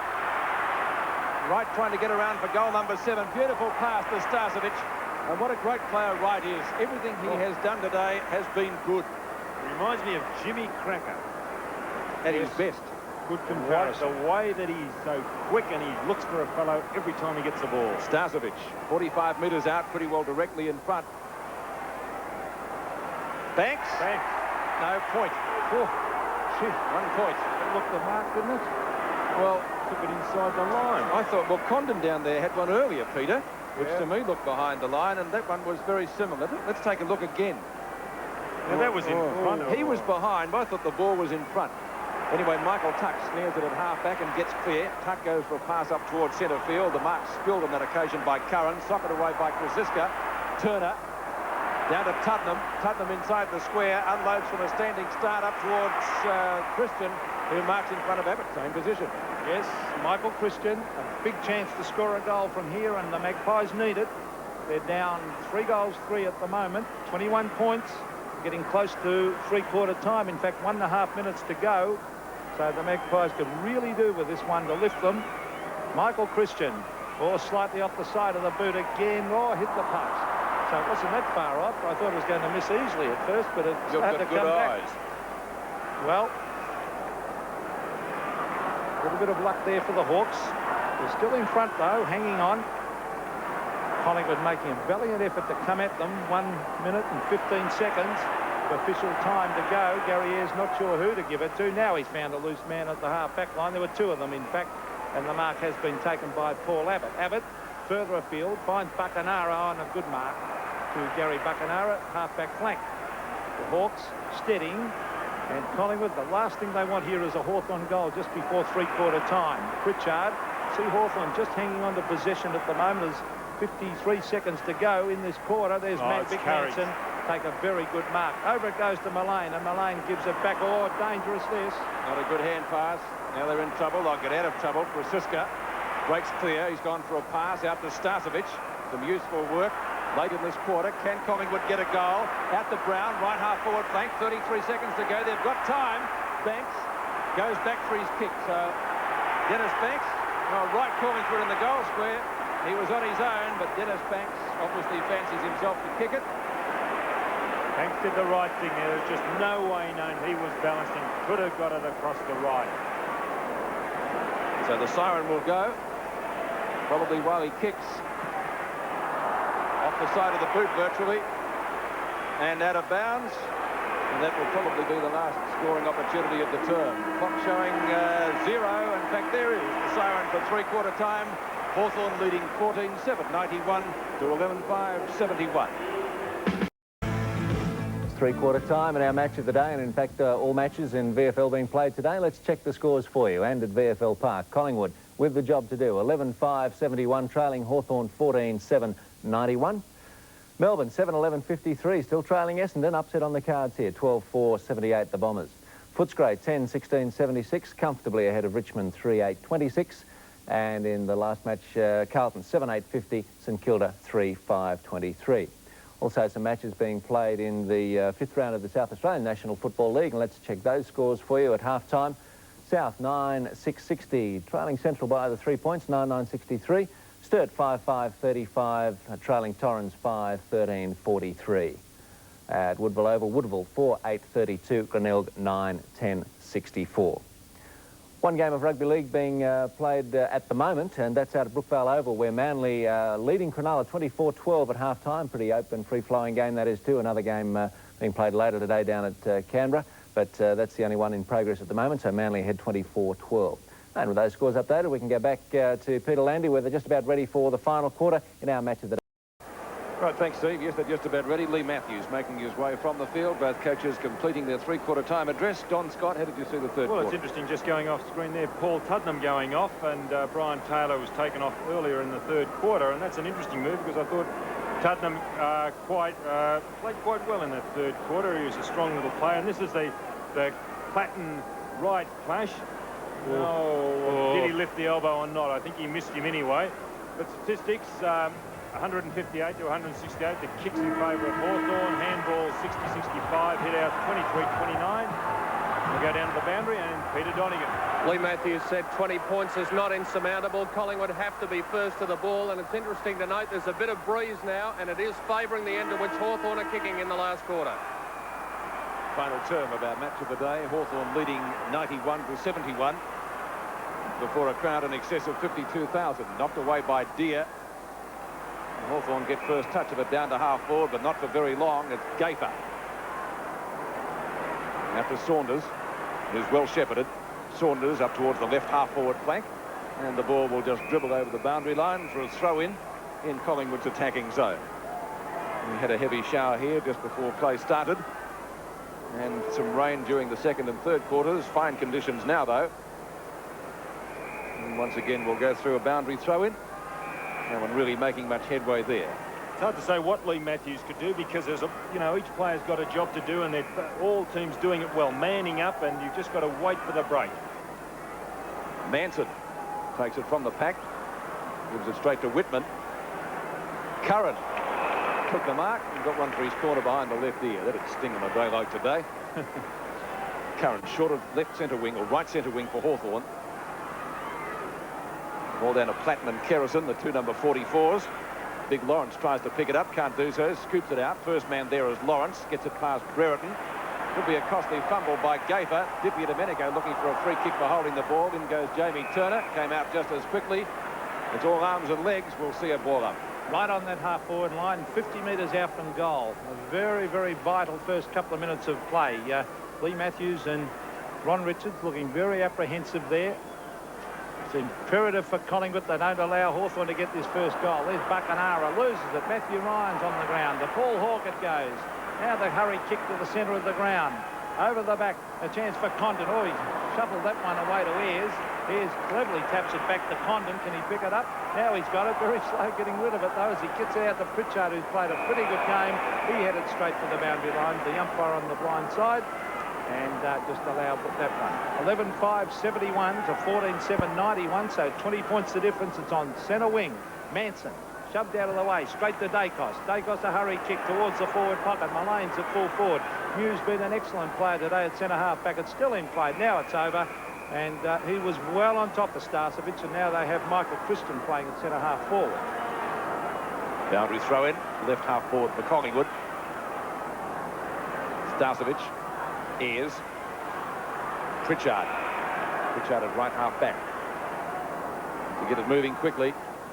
Wobbles at the centre wing. Manson in front. Well done. Offloads it to Saunders. Oh, shocking kick, but it's just a little bit too long for Dippy Domenico. It could come off. It has. Starcevic. Long to full forward. Chance for Wright. Can he get goal number 7? Now it spills out to Mullane. Calling forward as Banks. Hawthorn defending desperately. Mullane. Loose ball. There's a chance for a Collingwood goal. Or is it marked right on the line by Condon? I think it's a goal. No? Oh, I thought he was going to put the hands up then, Pete. So Ryan, so close to a goal, must have been only inches in it. So 1 point, 72-91, last quarter. Well, that's only 19 points the difference, and the Magpies are fighting very, very hard against this very good Hawthorn side. Dippy Domenico, I think he must have a quick shoulder. He keeps going for the ball one-handed. I'm sure he has, in fact. There's Jenke and Dippy Domenico. Off the ground he goes. Curran, centre of the ground. A long kick. Dunstall against Morwood. Fisted away by Morwood. Tony Hall has got it. Oh, cleverly dummies around. He's run too far, and the umpire let him go. The kick. Oh, beautiful mark taken by Turner as he intercepted that short pass. Gee, ran a long way. Yes, he got penalised once earlier today. Saunders could have been penalised for that, a throw. And the free kick will go to Big Lawrence, who started on the bench, was named at centre half forward. Dunstall, the mark. Half volley. No play on, says the umpire. Throw. Collingwood free kick. The advantage rule paid. Turner. The centre wing is Starcevic. He's coming into his own now after an ordinary first half. Tuck at the back. Will he go the spoil? No, didn't get the chance. That's not a mark, surely. Is it? Yes, he's paid it. Mullane. Well, a couple hit their hands on that one. Ryan. 45 out, directly in front. Oh, 1 point only, so 2 points kicked by Ryan in this quarter. That's one weakness of young Matty Ryan's game, is his finishing, especially with his feet. He is not good when it comes to disposal. Oh, 2 shocking misses there by Matt Ryan. They really could have put the pressure on Hawthorn then, the Magpies. They had the run of the ball and 2 bad misses, 2 bad kicks, as we see Gary Ayres trying very, very hard as he normally does. Dippy Domenico, one hand again, Dippy Domenico. He's carrying a shoulder for sure. There's Graham Wright. Manson was a good mark. Banks, can he kick a miraculous goal from the boundary? He fires and he's hooked it. And another behind. So Collingwood doing all the attacking, but the goals aren't coming. 74 plays 91, so that's 17 points the difference. Still 3 straight kicks. Here's again Now, they're finding it hard to get it out of defence, Hawthorn, at the moment. Collingwood are manning up beautifully there as Ayres brings it to the outer side of the ground. The fly was by Gavin Brown. Waiting for it was Tuck. He reads the play well over to Pritchard, who's really been one of Hawthorn's best players. Pritchard, long as a beautiful kick, and finds Tony Hall on half-forward flank. Hall at left half-forward, looks for a lead. Across that line, Buckenara makes the space and takes the mark. And who's he got? He'll be looking for Dunstall. Scoops it up. Platten gets clear, fires the pass in. Dunstall marks directly in front. He's a fair way out from goal. He'll kick from about 50 metres. Dunstall's kicked 5. I've got him down for. Thank you, Peter. Leading goal kicker in the match is Graham Wright. He has 6. Played brilliantly for Collingwood in the forward pocket at the other end, but with Dunstall. Not the most accurate kick. It should get the distance. And I think it's a behind. We'll wait on the goal umpire. It is. So 1 point to Hawthorn, their first score of the final term. And so the difference is once again 3 goals. The clock will start when the ball gets booted back into play. McGuan. Francisco it was. Turner. Kerrison. Collingwood players running in 2s and 3s. Gaper. Straight down the ground. Opportunity now for Hawke, who had a very good third quarter, I thought. Now that will be a push in the back against Michael Tuck. Fairly obvious. And Darren Mullane, one of the longest kicks in the side to take the free. Right on his own, but not for very long. 19 kicks now to Darren Mullane. He'll get the distance. We'll wait on the accuracy, which is not there. I think it's out of bounds on the foot.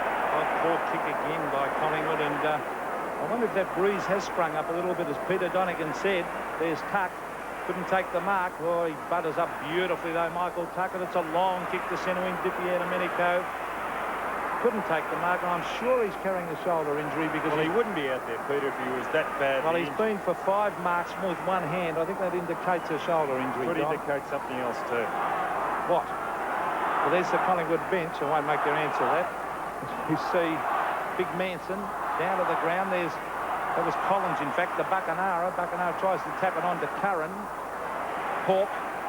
And Collingwood really have controlled a lot of the play in this quarter, but the goals just have not come, and Hawthorn are hanging on. They're 3 goals in front. What we're saying is it's difficult to mark a ball one-handed.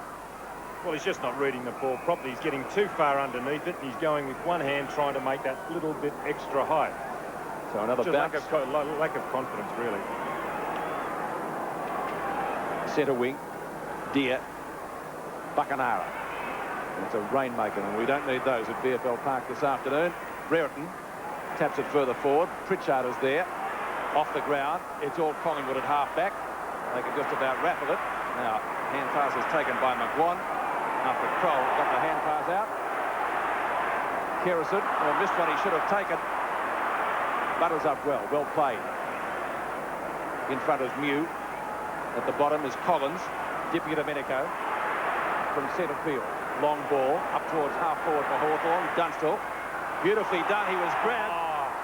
And again. Unbelievable. Morwood. Chance for Whitman. He's well shepherded. Goes goal. It's a shocker.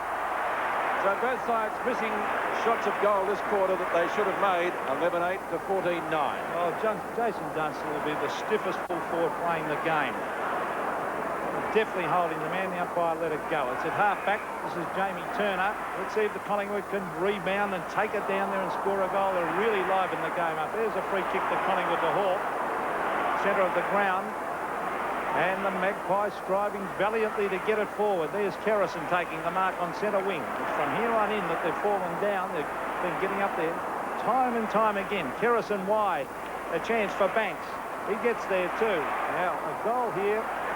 And this game would really come alive as he hooks it back towards full forward. The big men are there. Christian and Abbott. Abbott cleverly taps it away. The danger man, Graham Wright, heads for the boundary line and takes it over the line deep in that forward pocket. Not much feeling between Christian and Abbott. A few whacks going on behind play. Well, 14-9 the Hawks, 11-8 Collingwood, 3-1 the difference. Bumped away by Deere, but it's straight to Dacos. He'll get under his right foot if he can. But right on the boundary line, Christian and Abbott. Abbott gets the big fist of the ball again, down to Gary Ayres. His kick is not a long one. It'll suit Collingwood. The mark taken by Paul Hawke. Collingwood at the moment sort of feel finishing the fresher. Graham Wright on 50. Let's see what he's like from a standing start. It'll go pretty close. Oh, Christian got at the back of his opponent. Must be a free kick. And it will be taken by Abbott. Right on the last line of defence for Hawthorn. Options not too many. Not much movement across the half-back line, so he goes wide to the pocket. Looking for Lawrence. Couldn't find him. Saunders was there. Ball scooped out to Ryan. In pursuit is Pritchard. He's put it out of bounds. Has he? No. Good safe mark taken by Mullane. And Mullane will kick from about 35 metres out.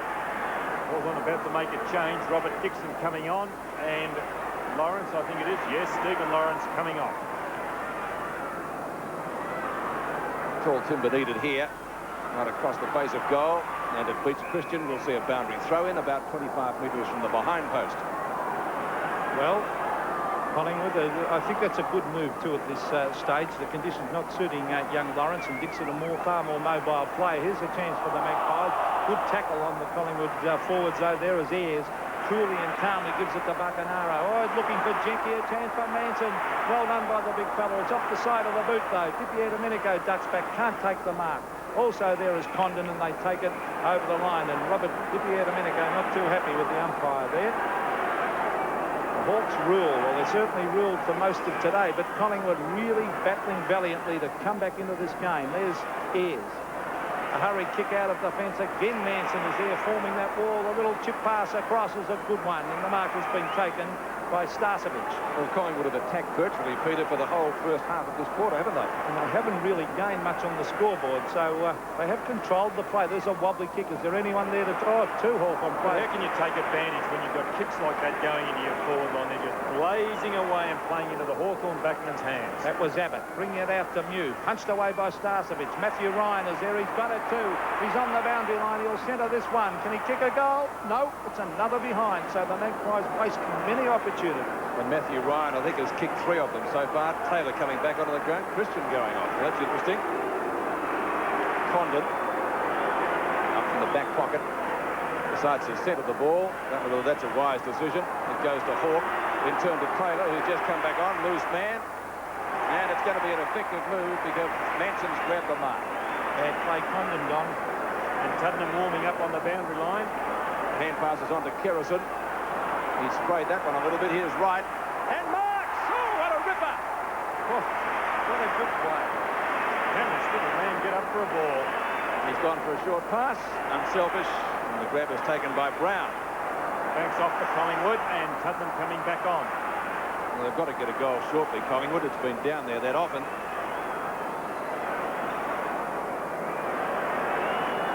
He's pretty well directly in front, about 35 metres out. Must get it, surely. He has. It's a goal. Well, at long last, the crowd comes to life, and Manson had his kick smothered by Bacanara.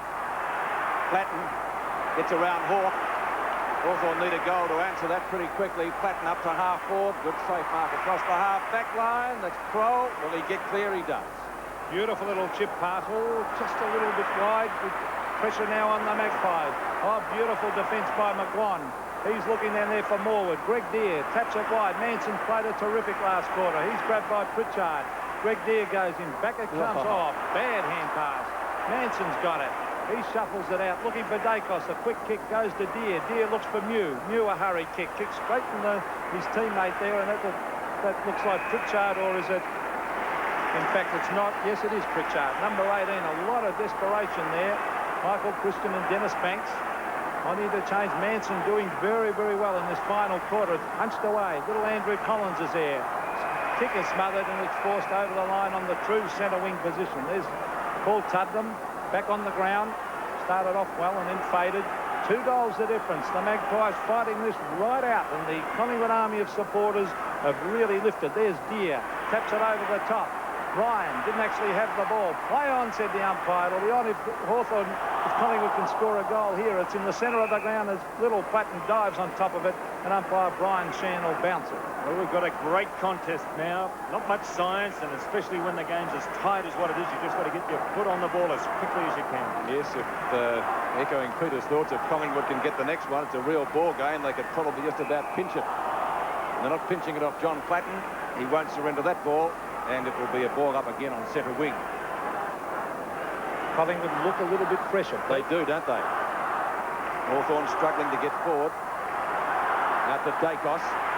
Plenty of options there. He's well shepherded. Gained some 10 or 15 metres. Picked up just inside the boundary line by Hall. Hall's gone down towards half forward. Good knock on by Curran. Couldn't do much else. Gets it back from Brereton. He's been quiet in the final term. Down to Dunstall, leading well. And good spoil by Morwood. But Dunstall recovers. Tries to get it to a teammate. The hand pass. Not a good one. He was under pressure. Out of bounds. Throw in. 60 metres from the Hawthorn goal. They haven't scored a goal so far in the final term. They've added only 2 points. Brereton. Whitman. They're fighting each other for it. And it will be a ball up just outside the 50-metre line. So Hawthorn badly needing a goal. They've led all day. Ball knocked out towards the boundary line. So the Magpies gradually working it back towards the member stand side, or the member stand wing. 2 goals the difference. Knocked down Hawthorn's way, but Dacos is there. He gets bowled over with a good hip and shoulder. Jenke tries to fire out a hand pass, not successful. Out it comes to Turner. Turner at left centre wing. He's got plenty of options. Away goes Ryan. Turner telling him to go goalwards, and he does. Right. No mark. Did he play it? I certainly would have. Right, a chance to put Collingwood deep into attack. Michael Tuck and Malay. Starcevic in front of Mew. Mew beats him pointless. Back towards centre wing. Diffie Domenico. Socket off the ground by Hawke. Out the right. Starcevic. Great play by Paul Hawke. The way he kept his eye on the ball and just shot it out. Left foot pass, I suppose, a soccer pass across to White. A goal here, and the Magpies are right back in business. There's Craig Starcevic from 40 metres. It's close. Oh, it's a goal. Yes, it's a goal. 14-9, plays 13-9. Who'll get out of the centre? It was Hawke, but straight in the hands. Oh, gee, that was Ayres getting it up towards half forward. McGuan onto the left foot. Collingwood looking much fresher than the Hawks. They're really coming home hard. Jamie Turner, centre wing. Oh, they've got loose men everywhere. McGuan kicks into the man coming towards him. Jenke goes in after. It was shoved out of the way. Play on as Tottenham brings it towards half forward. Can they take a mark? What a tremendous mark by Hall under pressure. Tony Hall, former Glenelg player. Interstate representatives. Kicks wide. This is dangerous to Dixon. It's thumped away because here's Gavin Brown. The Magpies looking good as Brown hooks it back. Greg Deere punches it. Could have marked it. Grabbed by Starcevic. Back to Manson. Smothered by Tuck. Tottenham lets it go. Grabbed by Tuck again. Play on, said the umpires. The big punch comes away to Matthew Ryan. Can they get a goal as the kick comes down towards half forward? 2-on-1. Turner. He slips over. His players desperately going after. This is Mullane. Tremendous play. Ryan. Oh, he's missed a sitter. Oh, boy. That's 3 or 4 absolute sitters he's missed. 4, in fact, 4 points in this final quarter. So now it's 5 points the difference. He'll be kicking himself after the game if they lose.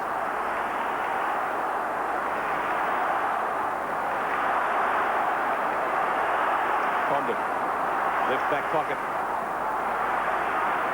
Nudge out by Diffie Domenico, and again going up one-handed. He's been penalised for, I guess, interference, and the ball wasn't within the required distance. Kick going to Brown. He won't score a goal from there. He's got to put it up high. Didn't have to. Turner. He's had a good last quarter. Not Turner, it's McGuan. And McGuan's about 55 out. Collingwood finishing all over Hawthorn, who look very tired. Right. Got a mile in the air. Left the tuck. Wobbles the kick up towards the centre wing position. And Dacos is going to get there first. Now he's beaten for it by Whitman, but it rebounds to Saunders. Beautiful hip and shoulder from Brereton, put him out of business. Curran. Down to half forward. Morwood. Kerrison gets it back to Kroll. And Collingwood full of running. Curran. Great grab. Gets up limping. And they've got McGuinness who won't come back on, so they don't need any more injuries. Wobbly kick from the Hawthorn forward. Dixon. A blind tap on. And Kroll gets him, Gafer gets himself. Oh, blimey. Oh, that's poor umpiring.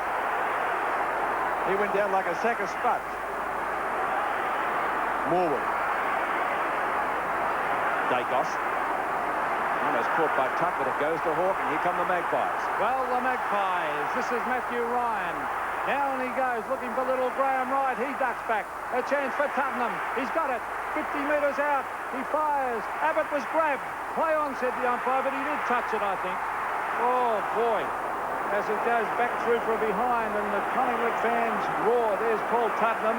It's been a tremendous last quarter, this by Collingwood. Let's see what he's like with the pressure on. Dixon. Oh, two Hawthorn players. Fought each other for it. Back it comes. Oh, the Collingwood a chance.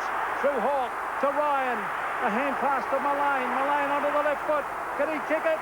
It's close. It's across the face. Is that a mark to Taylor? It is. What a mark. A tremendous mark. A chance to put Collingwood in front. A big chance. Look at this.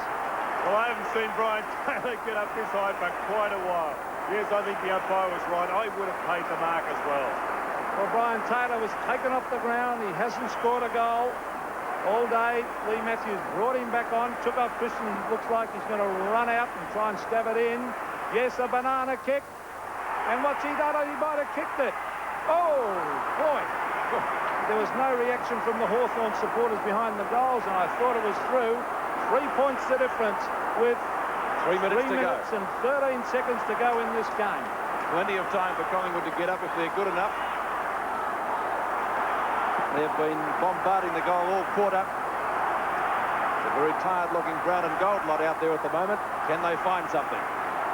Deer and Manson. At the back is Dixon. Can't get clear. Ridden into the ground.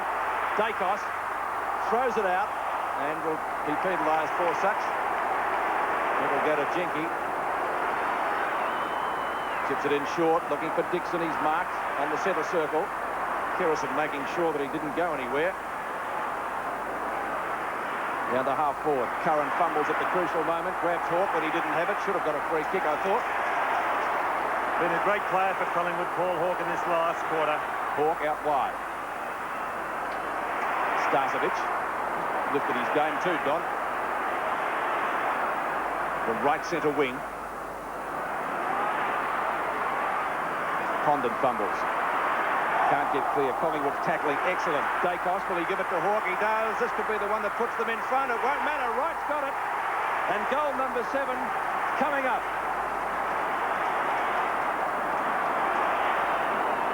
And a goal here would, of course, put Collingwood in front.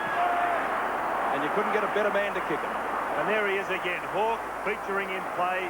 He's been instrumental in keeping Collingwood in this last quarter.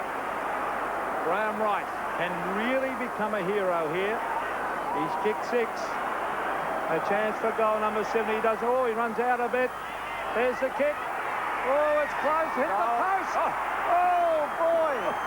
Oh, the little fella.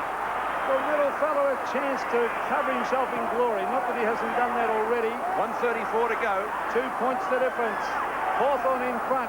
Can the experienced Hawks hang on? It's been a magnificent fight back this by the Collingwood side. They really did look down and out at one stage. There's Gavin Brown. Fisted away. Back towards the boundary line. There's the ever-reliable Michael Tuck. Oh, Platten was held. Play on, said the umpire. Back it comes to Hawke. He's caught. Umpire says what? Play on again as it's hooked out wide. Chance for Collingwood. Gavin Brown, but it's a free kick going Hawthorn's way. and it's going to Digitised. 1 minute and 12 seconds to go. Digitised looks for Curran. Kerrison. Turner. Collingwood streaming forward. Around tuck, no, caught, holding the ball. No, says the umpire. That will be in the back, though. Bad play. Jamie Turner. Just get the ball and get it down quickly.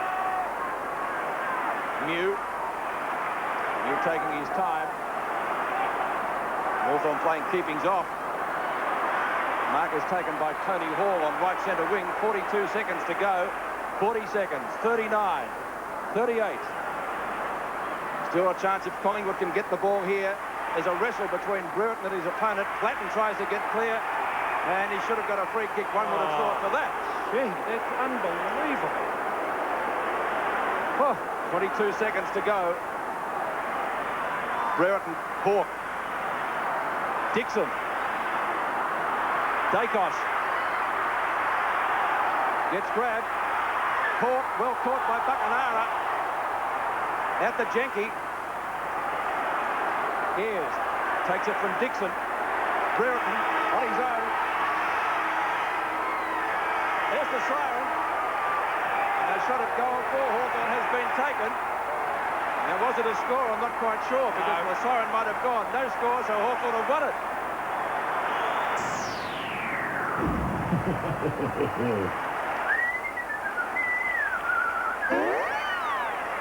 Well, what a sensational finish. Hawthorn being held goalless in the final quarter. Hawthorn kicked only 2 points, and I think we said during the call, gentlemen, they looked the tired side. They hung on by the skin of their teeth. Well, Collingwood, we've remarked in past weeks what grit this side have got.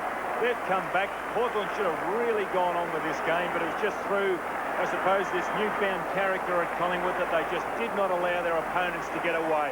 They peppered the goal in the last quarter, and they just couldn't take advantage. And maybe for the amount of play that they had on the board, they should have got a better result.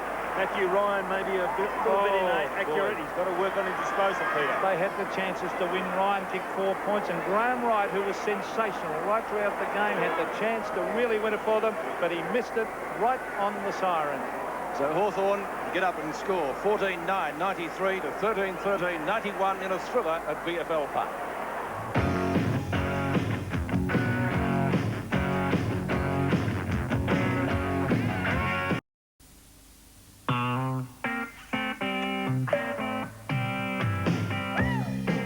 Well, I thought we'd do it tough today to even get close to the Carlton-Collingwood match from last week at VFL Park, but I think we've gone close today. An absolute thriller out there today with Collingwood 13-13, 91, failing by 2 points to topple Hawthorn 14-9, 93. Great game. With their thoughts on the match, Don Scott and Peter McKenna.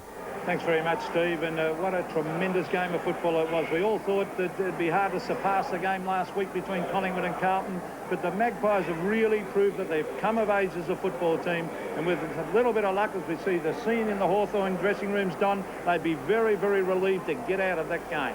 Well, they were very, very lucky, Peter. They only scored 2 points in the last quarter, and Collingwood kept peppering the goals.